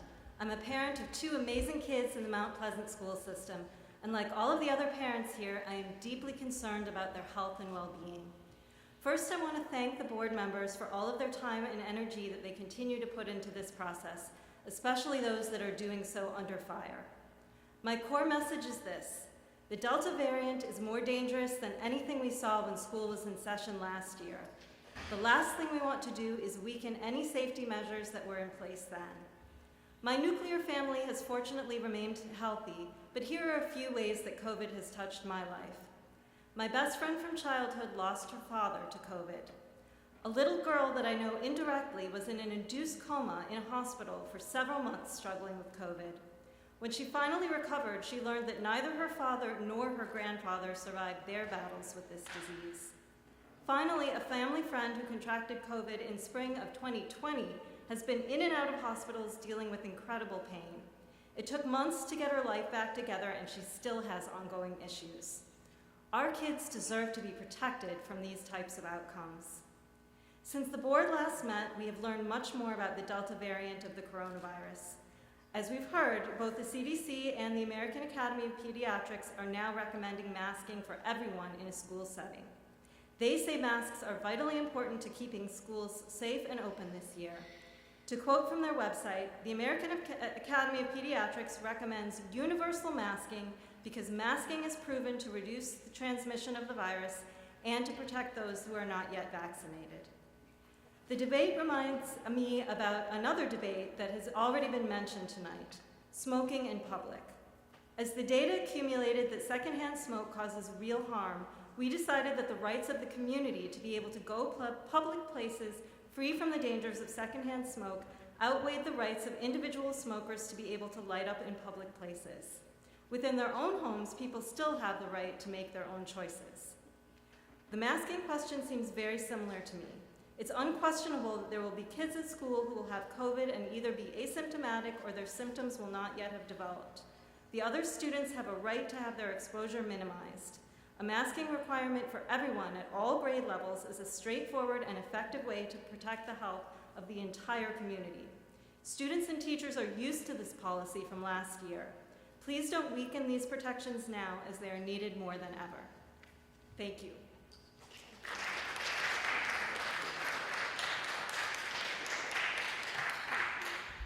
Okay, that is the end of the citizens' request to address the board. Next is the Board of Education discussion. Is there anything that anyone has to say? Yes, I'd like to address something that came up a couple times this evening, and that is the survey that went out to families a few weeks ago. Mount Pleasant Public Schools uses informal surveys to get a sense of community sentiment on various topics. I use the word informal because that's just what they are. We don't use the data from these surveys to set policy. Instead, we use survey results as just one factor we look at when we're making policy decisions. So my point is that these surveys are not designed to produce perfect data because we haven't been looking for perfect data, and in the past this has not been controversial. When Superintendent Berliger presented the results of the most recent survey we sent out, she explained that the purpose of the survey was to take the pulse of the community. Since then, though, the survey has become kind of a flashpoint, and I think it's important to clarify a couple things about this survey.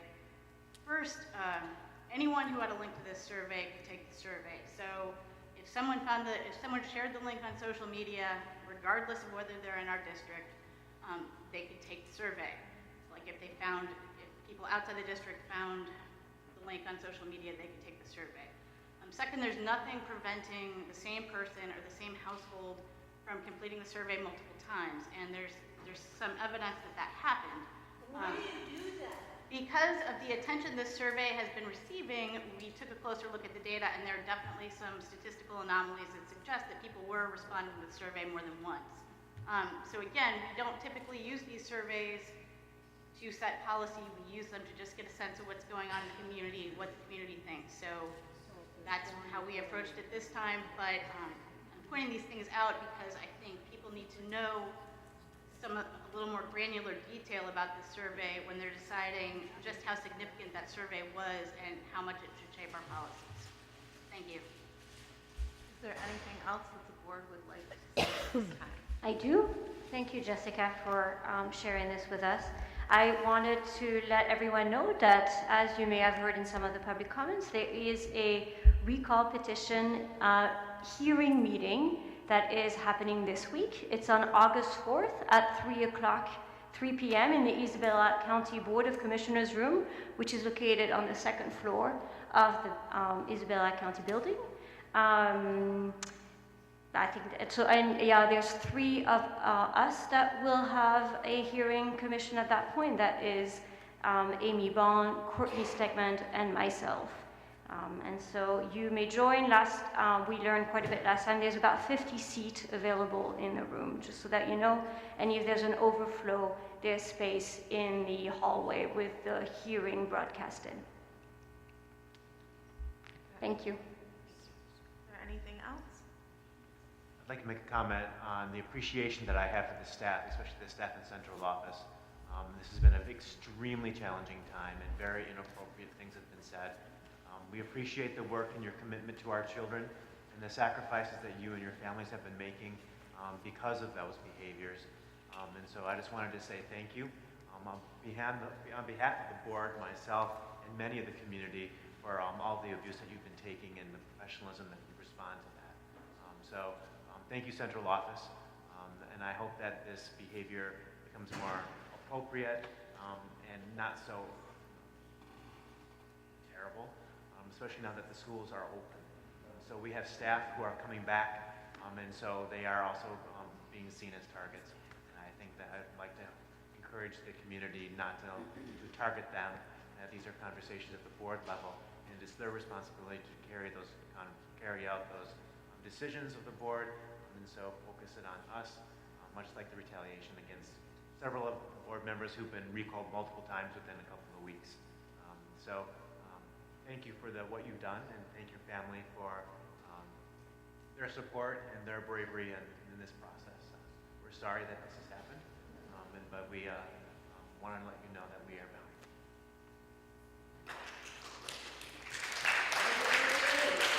Thank you, Tim. Is there anything else? I just wanted to make a quick comment and thank MAC TV for being with us this evening and recording our meeting when our own staff wasn't able to do so. So we appreciate your partnership. Thank you, guys.